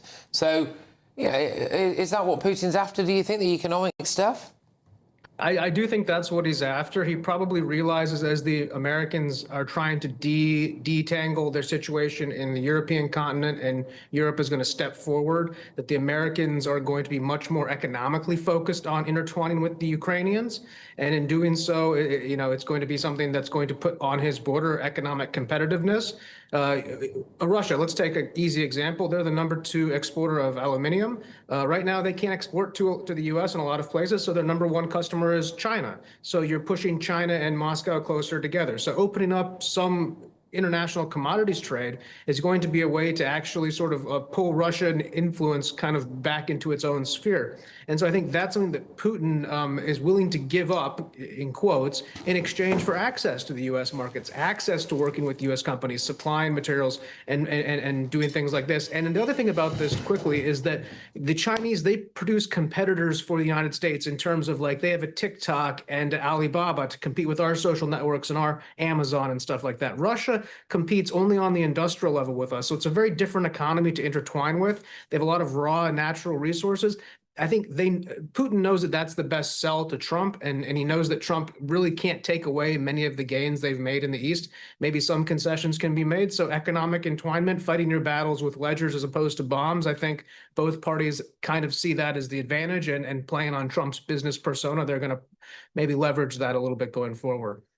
So I'll just say to our viewers and listeners as well that what we're going to do is, in a few minutes' time, we are going to play you what Putin said in full again, and then we're going to play you what Trump said in full again. So if you missed it, or if you didn't quite catch it the first time round, we're gonna play those things to you, so we can have another go at it. Maybe things will stand out differently to us. Maybe we'll be able to, to kind of get different takeaways from it. But I suppose, Errol, just finally, really, if the American public stop caring about this now, does Trump just want this over? Do the American public just want it over? They don't really care how much land Putin gets. And actually, maybe it's a job for Europe to try and sort all this out now. I wouldn't say they don't care. I would say they don't care about the difference between 30 miles either way on the side of a trench in eastern Ukraine. But they do have a general compassion and care and understanding that Ukraine is our ally. What they are tired of is the constant war, the constant expenditure, the loss of life not coming to an end in a war of attrition. And when a war of attrition occurs, you look for a stalemate. I think this is a chance for Europe to step up and fill that vacuum. The American people, can't be there for Eastern Ukraine in the same way that, you know, Poland and Germany can be there for Eastern Ukraine. So let's see that happen and take the mantle and run with it. OK, Errol, look, hey, thank you very, very much. That is Errol Moore-Coach there, who is spokesman for Republicans Overseas, political strategist and spokesman for Republicans Overseas. You take care. All the very best. Great to see you. Well, yeah, we're going to do it now. I think we need to remind ourselves, don't we? This is everything that Vladimir Putin had to say during that, well, it wasn't a press conference, really, was it? It was a statement. President, ladies and gentlemen, our negotiations have been held in a constructive atmosphere of mutual respect.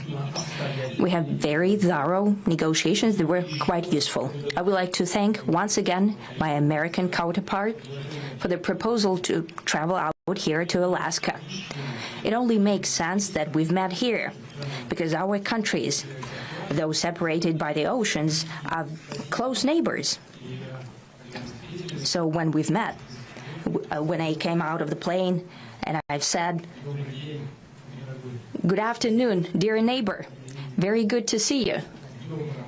In good health and to see you alive." I think that is very neighborly. And I think that's some kind words that we can say to each other. We're separated by the Strait of Bering, though there are 2 islands only between the Russian island and the U.S. island. They're only 4 kilometers apart. We're close neighbors, and it's a fact. It's also important that Alaska has to do with our common heritage, common history between Russia and the U.S., and many positive events have to do with that territory. Still, there is tremendous cultural heritage back from the Russian America. For example, Orthodox churches and a lot of, more than 700 geographical names of Russian origin. During the Second World War, it was here in Alaska that was the origin of the legendary air bridge for the supply of military aircraft and other equipment under the Lend-Lease program. It was a dangerous and treacherous route over the vast emptiness of ice. However, the pilots of both countries did everything to bring closer the victory. They risked their lives and they gave it all for the common victory. I was just in the city of Magadan in Russia, and there is a memorial there dedicated to the Russian and the U.S. pilots.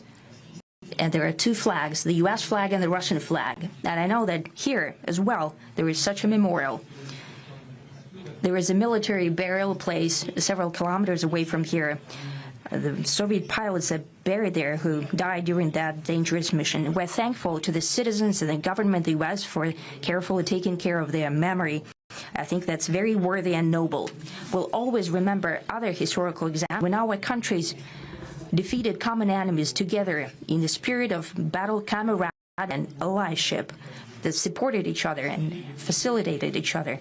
I'm sure that this heritage will help us rebuild and foster mutually beneficial and equal ties at this new stage, even during the hardest conditions.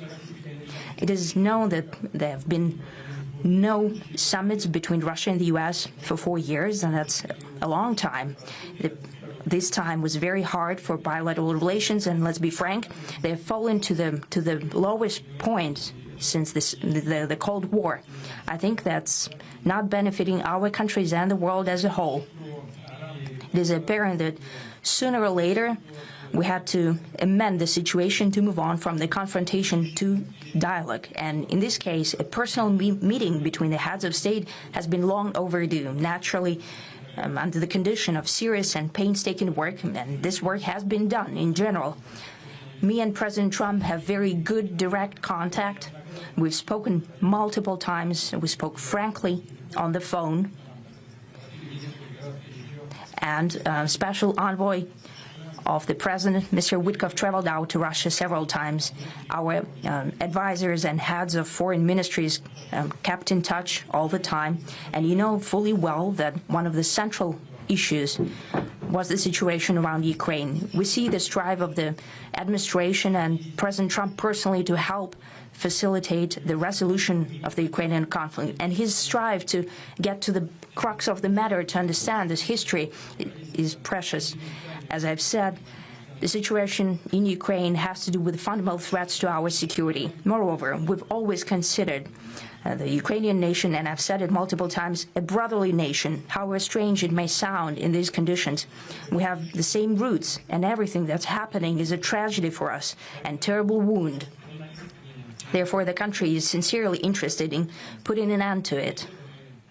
At the same time, we're convinced that in order to make the settlement lasting and long-term, we need to eliminate all the primary roots, the primary causes of that conflict. And we've said it multiple times, to consider all legitimate concerns of Russia and to reinstate a just balance of security in Europe and in the world on the whole. And I agree with President Trump, as he has said today, that naturally the security of Ukraine should be ensured as well. Naturally, we are prepared to work on that. I would like to hope that the agreement that we've reached together will help us bring closer that goal and will pave the path towards peace in Ukraine. We expect that Kiev and European capitals will perceive that constructively and that they won't throw a wrench in the works. They will not make any attempts to use some backroom dealings to conduct provocations to torpedo the nascent progress. Incidentally, when the new administration came to power, bilateral trade started to grow. It's still very symbolic. Still, we have a growth of 20%. As I've said, we have a lot of dimensions for joint work. It is clear that the U.S. and Russian investment and business cooperation has tremendous potential. Russia and the U.S. can offer each other so much in trade, digital, high-tech, and in space exploration. We see that Arctic cooperation is also very possible, and our international context, for example, between the Far East of Russia and the West Coast of the U.S. Overall, it's very important for our countries to turn the page, to go back to cooperation. It is symbolic that not far away from here, at the border between Russia and the U.S., there was a so-called international date line. I think you can step over, literally, from yesterday into tomorrow. And I hope that we'll succeed in that, in political sphere.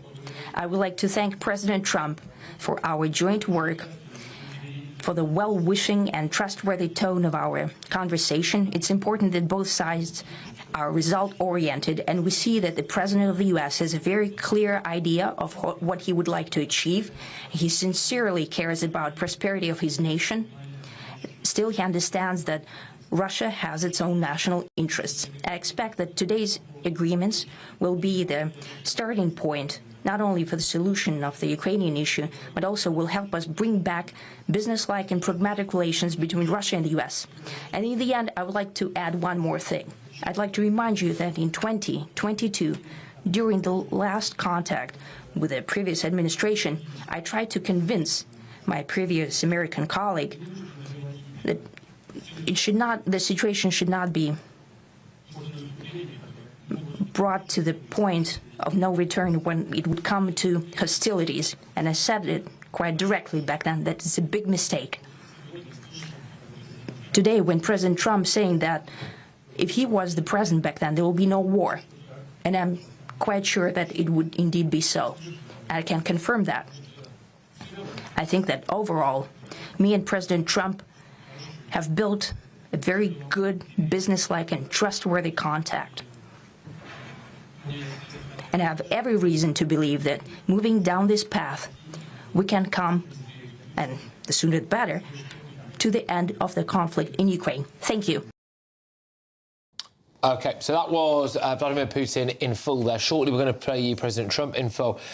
Charlotte, sorry, just while that was happening, there was some kind of announcement or something from, was it the Russian ministry or something? Yeah, the Russian ambassador to the US said there hasn't been any major breakthroughs and, quote, apparently there can't be any. I don't know what there is to read into that. You know, did Putin just call it and say, right, no more? Or is he saying, without Zelensky involved? I don't know. Possibly. I do wonder if one of the things, listening back to Putin, that he said was about how, OK, no, Russia's got its natural national interest. However, they are interested in putting an end to it, but there needs to be a just balance between the security of Russia and the European forces. And I just wonder if he's after some absolute guarantees about no EU for Ukraine, no NATO, no nukes, all of this. And Trump's just not in a position to confirm that to him. He's got to go to NATO and Ukraine about that.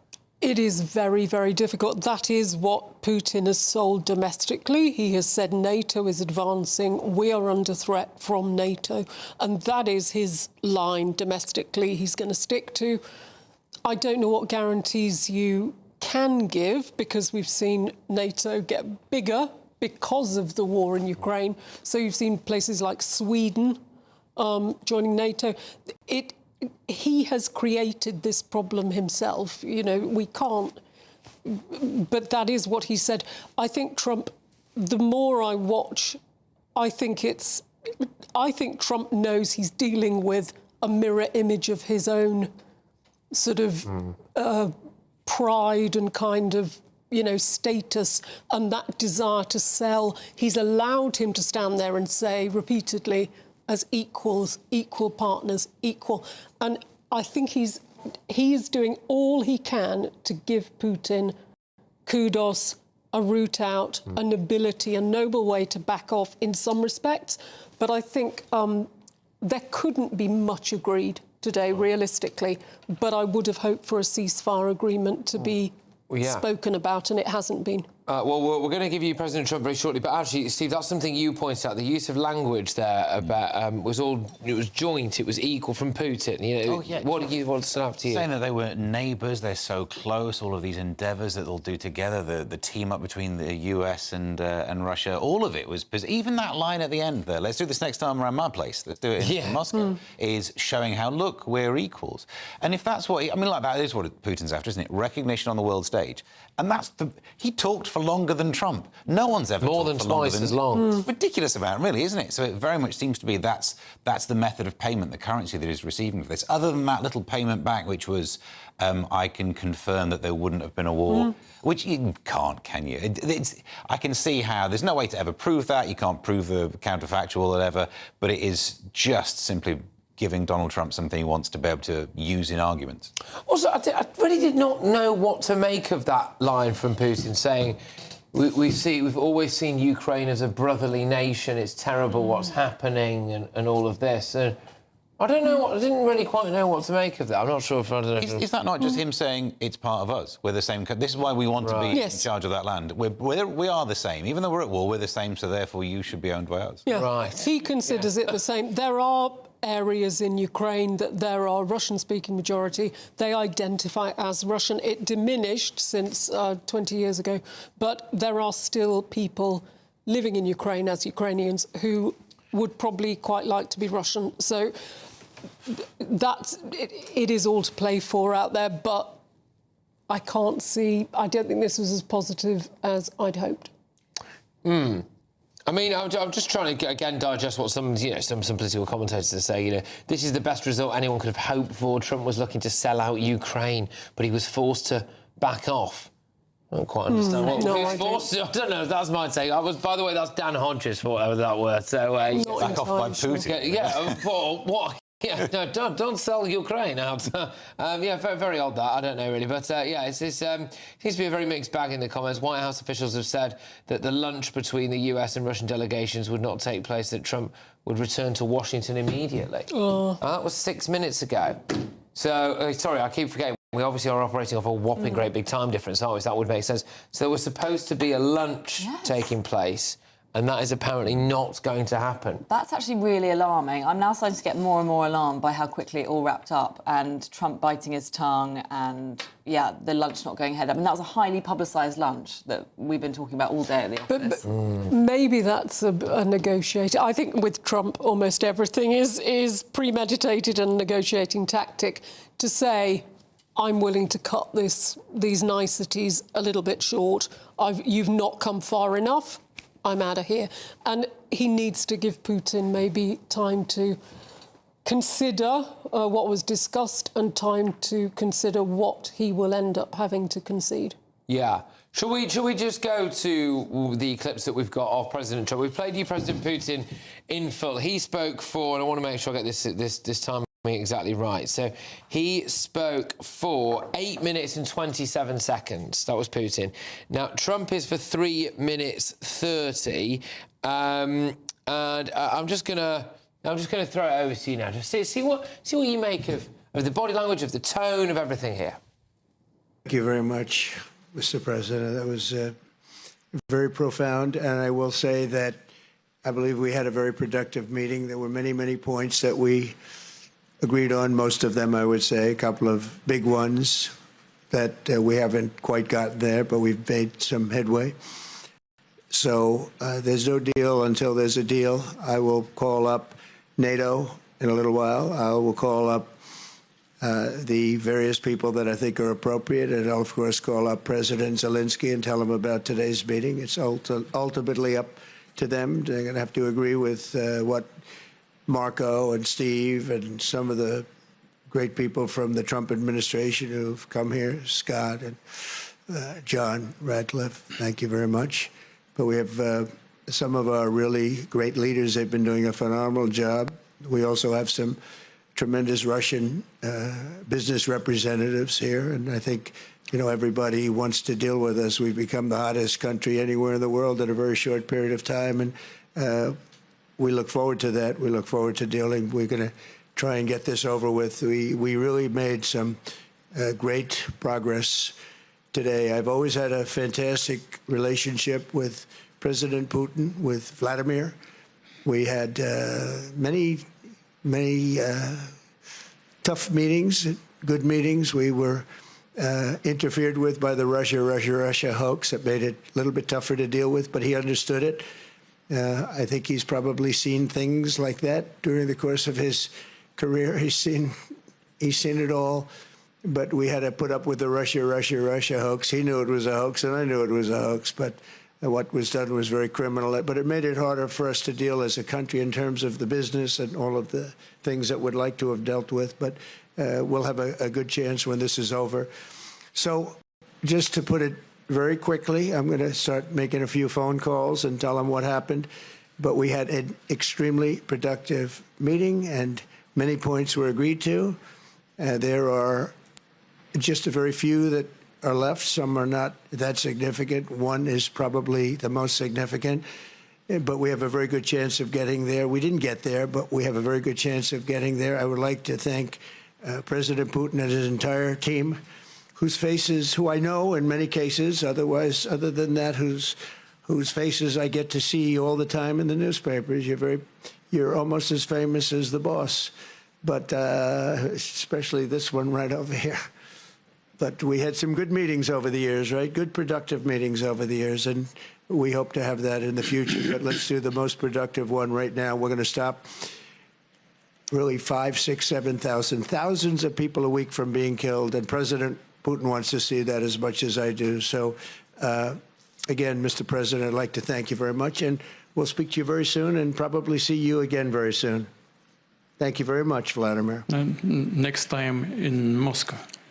Oh, that's an interesting one. I don't know. I'll get a little heat on that one, but I could see it possibly happening. Thank you very much, Vladimir. And thank you all. Thank you. Thank you. Thank you so much. OK, well, it's interesting, a second viewing, isn't it? So I'll be keen to see what people at home think about that. I actually think, before we deal with the substance of what Trump said there, I actually think it sounded a bit like he has a cold. Yeah. And, you know, for all this thing about people were like, he's got low energy and he's a bit down or whatever. I thought he sounded quite nasally at times there, and I wonder if he's actually not that well. Could it be as simple as he just really needs to get home and that's why the lunch is off? And, of course, he couldn't cancel the whole meeting because then it would look like a conspiracy and, you know, actually he was backing out and it's a power play, so he just got through as much as he could. I mean, I'm saying this with quite wishful thinking. I just thought he sounded... And you can hear him sniff a couple of times there. Like, I do wonder if he's actually... It turns out he's actually full of a cold, and it's... He must be exhausted. I mean, it's been a high-stakes day. He couldn't switch off for a second, and he's 79 years old. He's in good nick for a 79-year-old, but, you know, the flight out to Alaska, the ceremony when Putin arrived, all of the talks, then a press conference, it's a lot to pack in for anyone at any age, let alone 79. If you were ill, wouldn't you just go back to a hotel room and try and recover? Why fly back to Washington? You know, with... I don't know. It's not Ryanair, is it, to be fair? No, I think he's probably got quite a nice bedroom on Air Force One. But yeah, well, there you go. I mean, look, that was my... I didn't clock it the first time. I didn't think it the first time, but I did when I listened back to it. Then I sounded to me a little bit like a man with quite a badly blocked nose, which might imply why he's a bit low energy potentially. But again, he said a couple of things in it. So it was a productive meeting. They've agreed on some things. A couple of the big things they've not, but they're close to. Which I think just because the tone of his delivery was quite lethargic or miserable almost. The first time I heard it, I thought, oh gosh, well, what have they done? It was nothing. It was pointless. But actually, that is quite good. If in terms just looking at it written down, a very productive meeting. We've agreed on most things. A couple of big things, not quite yet. Which does actually sound like they maybe have done quite a bit. I don't know. Yeah, it depends what the big things are. If the big things are like ending the war and they've not agreed on that one didn't really come up. But they've probably sorted out some business deals. Because, again, that might be part of this. The focus isn't just about sorting out the war, is it, for Trump? It's getting all these businessmen in, talking business, having some sort of link-up that's going to mean he can boast about trade. And, again, that's fair enough if that's the motivation, but it would mean his analysis of the meeting could be skewed positively because of the business, but these little sticking issues probably are going to be NATO-related, war-related, Ukraine-related. He did put an emphasis, though, Jane, on the loss of life. He said 4,000, 5,000, 6,000 people a week are dying, and we need to stop that. So that I suppose, was in amongst it for him. Well, I think it's quite smart. I think Trump has played this pretty well. I think you have to give Putin somewhere to go. And if that is as the economic saviour of the nation, who's saving, you know, more Russian families from losing their sons on the front line, I think the economic situation is, it's a good way for him to get some sort of, you know, a new glasnost. I don't know how he's going to sell it, but this opportunity for Russia and the economy in Russia, because people there really have suffered. So I think Trump, I think he's played it pretty well. That's going to be a hard sell, isn't it, when they go, I'm the saviour of our economic problems. And who caused that? Yeah, don't know. Well, let's not talk about it. It was a long time ago by now. But I still think some of those fundamental problems, you know, I was reading one of the front pages. I'd forgotten the Ukrainian children that Russia kind of essentially kidnapped, removed them from Ukrainian families, settled them forcibly in Russia. All of these things don't vanish overnight. There's been some proper atrocities. There's been, you know, horrific things happened. You cannot fix that in a couple of minutes. So any progress is progress. Yeah, well, that's it. And let's look at some of the positives. So it happened. No one fell down the stairs of the aircraft, which is usually the first thing you have to get out of the way. Yeah, there was a bit of pomp and ceremony. There was some pretty epic footage with the B-2 bomber flying overhead and all of that stuff. So, you know, they got out of the way there. They were in the same car. They had talks. That talk ran into the third hour, so it wasn't like a 20-minute kind of, you know, in and out jobby. And then it was 3 hours there talking about that. They say they've agreed on some stuff. More to come. There's going to be another meeting that might be in Moscow. I mean, it was friendly, wasn't it? Which I suppose is something. Yeah, and Putin did say we've started. He said something along the lines of we've started down the path to the exit. I mean, it's basically a baby step. It's a giant baby step. Possibly you could say with two big giant babies, but. You know, but also Trump is a TV expert, OK? So he's the optics king. So maybe this was all about the bombers in the air, the red carpet, the arm grab, the standing at the podiums, and that's just enough for now. That's all the imagery they need, or, you know, all the propaganda Putin possibly needs to go home with. Yeah. And then, you know, the next stage is agreeing a ceasefire. Well, we're going to find out. If you are watching us and it's the repeat of the show, and it's in the morning before the breakfast show, you are possibly just minutes away from finding out a lot more detail, because spokespeople for NATO will come out. The lunch has been cancelled, so that again could imply that, OK, maybe someone's not feeling well. It might be that they hadn't been getting on as well as they said they had, or they just wanted to just crack on with business. Trump wants to fly back, get on the phone to NATO, get on the phone to Ukraine, tell them this is what's happening, let's just crack on with it, in which case, good. But that means that we will get some statements from NATO, probably from Zelensky, and in the next few hours. We'll know more. We'll know more. And a lot of it's going to come down to actual land, isn't it? And I know that we heard earlier on from your guest saying, you know, 30 miles left and right at some point won't make a lot of difference to your average Americans. But that'll be the sticking issue for Ukraine. How much territory? And also, it should be internationally more worrying. If you reward a nation for invading someone else and letting them have a bit of territory, well, why don't we all do it? Because for a long while now, that's been the rule, hasn't it? You know, if you're the invaders, you're the bad guys, you don't get rewarded for it. I don't know, it feels like, I mean, 2014, obviously... We let it happen. That was, yeah, you let it happen once. Letting it happen twice, very much shame on us. It's length of time, isn't it, though, now? You know, and this is the thing, which is... It's been going on for so long, it's been costing so much money, it's costing so much resources. Yeah, and is there that same public level of outcry? You know, there were Ukrainian flags on everything a few years ago, and that's waned, I think. I suppose it was whether or not Britain and the EU, Jane, will be happy for whatever land giveaway that there is. I mean, what do we even do in that situation? I think we're not happy with it. Many people, I know Boris Johnson has from the off, he was the first person to come out the blocks to support Ukraine. He would say, I'm sure Keir Starmer would say the same thing. It has to be up to Ukraine. No territory can go without Ukraine actually saying they will accept it. And I think that is a big call and it's a tough call. But, you know, it has to finish. At some point, the war has to finish. At some point, a negotiation. But I think the land, it's not going to be an easy set of negotiations. I think this will take many months. And I wish they could come up with at least the agreement of a ceasefire while the talks are going on. I think that would be the best we can hope for at the moment is for an end to hostilities. OK. Well, we'll be watching with bated breath to see David Lammy's reaction and all of that, won't we? I don't know if it might be possible to just remind ourselves of a couple of the clips throughout the course of the day. That B-2 bomber clip that we've played earlier, and also, I think, Putin's reaction. So let's look at the B-2 bomber clip where Putin had just emerged, they'd shaken hands, and then voom, it goes overhead. This was right at the start of the day. Trump did a little round of applause, like, yeah, that's mine. Look at that. And then the motorcade has driven past a show of American aerial dominance of the planes on the tarmac there. And then the world's press gathered round, and there's this quite a funny video that we played earlier, maybe we can, where all the press are shouting at Putin, and it's just this gabble, isn't it? Like you're out in the wild, a load of hyenas are just there, and Putin's expressions are funny. He looks cute, but it's a risk, isn't it? I wouldn't shout at Putin. Yeah. You find yourself knocked off. Yeah, it's just, there it is. Look at this. So they're all shouting. Just shouting at him.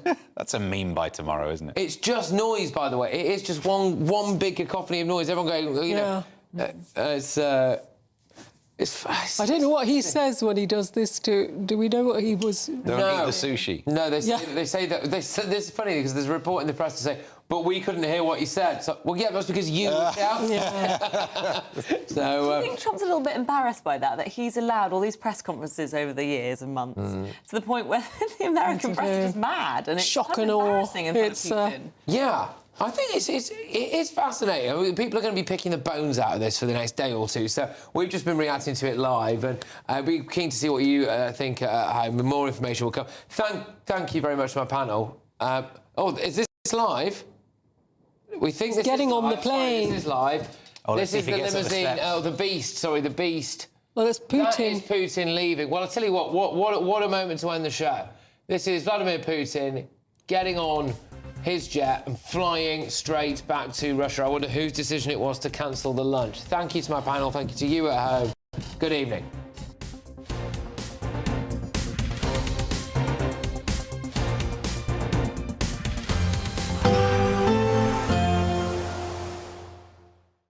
Expect warm spells with the odd rude interruption.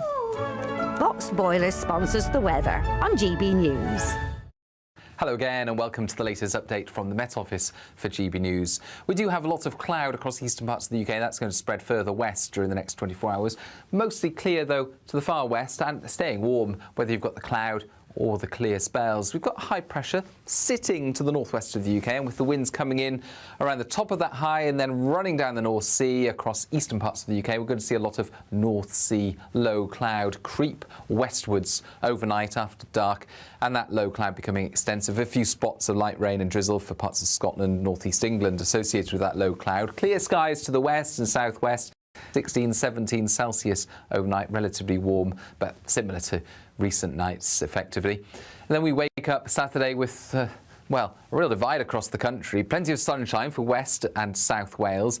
The southwest of England seeing sunshine as well, although some parts seeing cloud arrive into the south. Extensive cloud across the rest of England and Wales, away from the northwest of England. Northern Ireland, mixed conditions, a lot of sunshine but some patchy cloud. And then this divide across Scotland with extensive low cloud through the central belt, across some of the higher parts of eastern Scotland, sunshine elsewhere. And where we've got the cloud to start things, it's going to take some time to clear. It will want to try and lift and break as the sun warms things up, but I think it will take until early or even mid-afternoon for many places to brighten up. It's going to be a slow process. That will leave temperatures mostly around the mid to high 20s, where we get the sunniest skies towards the southwest. That's where we'll get the highest temperatures. Sunday's a different beast. I think we're going to start off with less low cloud. That means quite quickly from the word go, temperatures will be rising. Plenty of sunshine, but a cooler airflow at the same time. And so as we go through Monday and Tuesday, temperatures will progressively drop away. Still warm where we get some sunshine and still mostly dry. Expect warm spells with the odd rude interruption. Box Boilers sponsors the weather on GB News. There's just 3 weeks to see how you can win your mortgage or rent paid for a whole year. That's a cash lump sum equivalent to 12 of your monthly mortgage or rent payments, right up to a whopping £20,000. Plus, we'll add an extra £5,000 on top for good measure. Make sure you don't miss out as lines close on the 29th of August. For another chance to win, text WIN to 63225. One entry costs £2.50 plus one standard network rate message, or text BONUS to 63225. 5 entries cost £5 plus one standard network rate message. Go to gbnews.com/win. Entry start at £2.50. Call 0903 686 3232. Calls cost £2.50 plus your network access charge. Or post your name and number to GB15 PO Box 8690 Derby DE1 9TT. UK only. Entrance must be 18 or over. Lines close at 4 p.m. on the 29th of August. Please check the closing time if listening or watching on demand. Good luck. Westminster's full of talk, but out here, it's the real world. Am I allowed to talk now? No, that's it. This is where it matters, real people and real lives. That's what politics is all about. In fact, has Trump made a good start? No. Straight answers, no spin, and just a couple of pints. How many fingers have I got up? About 10. So join me for Lee Anderson's Real World every Friday at 7 p.m. only on GB News. The People's Channel, Britain's news channel.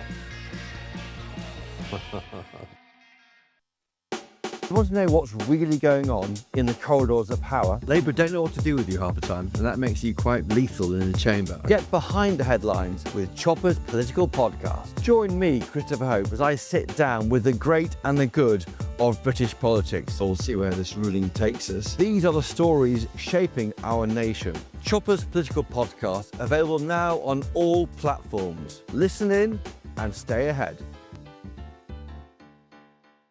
Good Afternoon Britain isn't just about us. The wonderful thing about this programme is it's about everyone watching. It's an interactive programme. Well, there absolutely is something to see here, and we're going to be talking about it more. Whether it's breaking royal news, please bring us up to date, or indeed a particularly punchy speech in the House of Commons. Very, very curious. We bring it to you live, and then we bring you live reaction as well.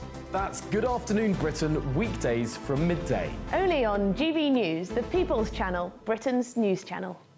Hi, I'm Michelle Dewberry, and my show is your opportunity to cut through all the noise and dive in headfirst to some robust debates. Ideas clash. Situation, no, isn't it? No, Because the failure is... You're deliberately avoiding my point. Nothing's held back. And if you think this is the end of it, wait for more. And we do not shy away from the difficult stuff. Sometimes I want to shake people and say, if only you understood. So join me on Jubes & Co. weeknights at 6 p.m. only on GB News, Britain's news channel.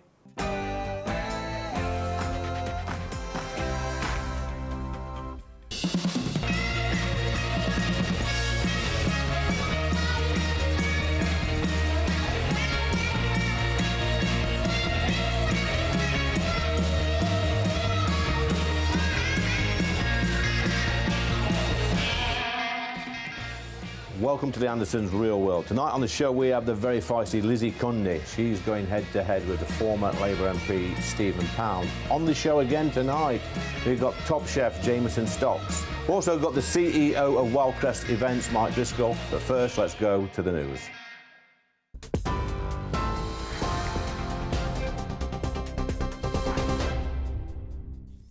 Good evening. The top stories from the GB newsroom. The Kremlin says President Trump is to meet his Russian counterpart at his plane upon arriving. The Kremlin has also said they expect the talks between President Trump and Putin could last a minimum of 6 to 7 hours.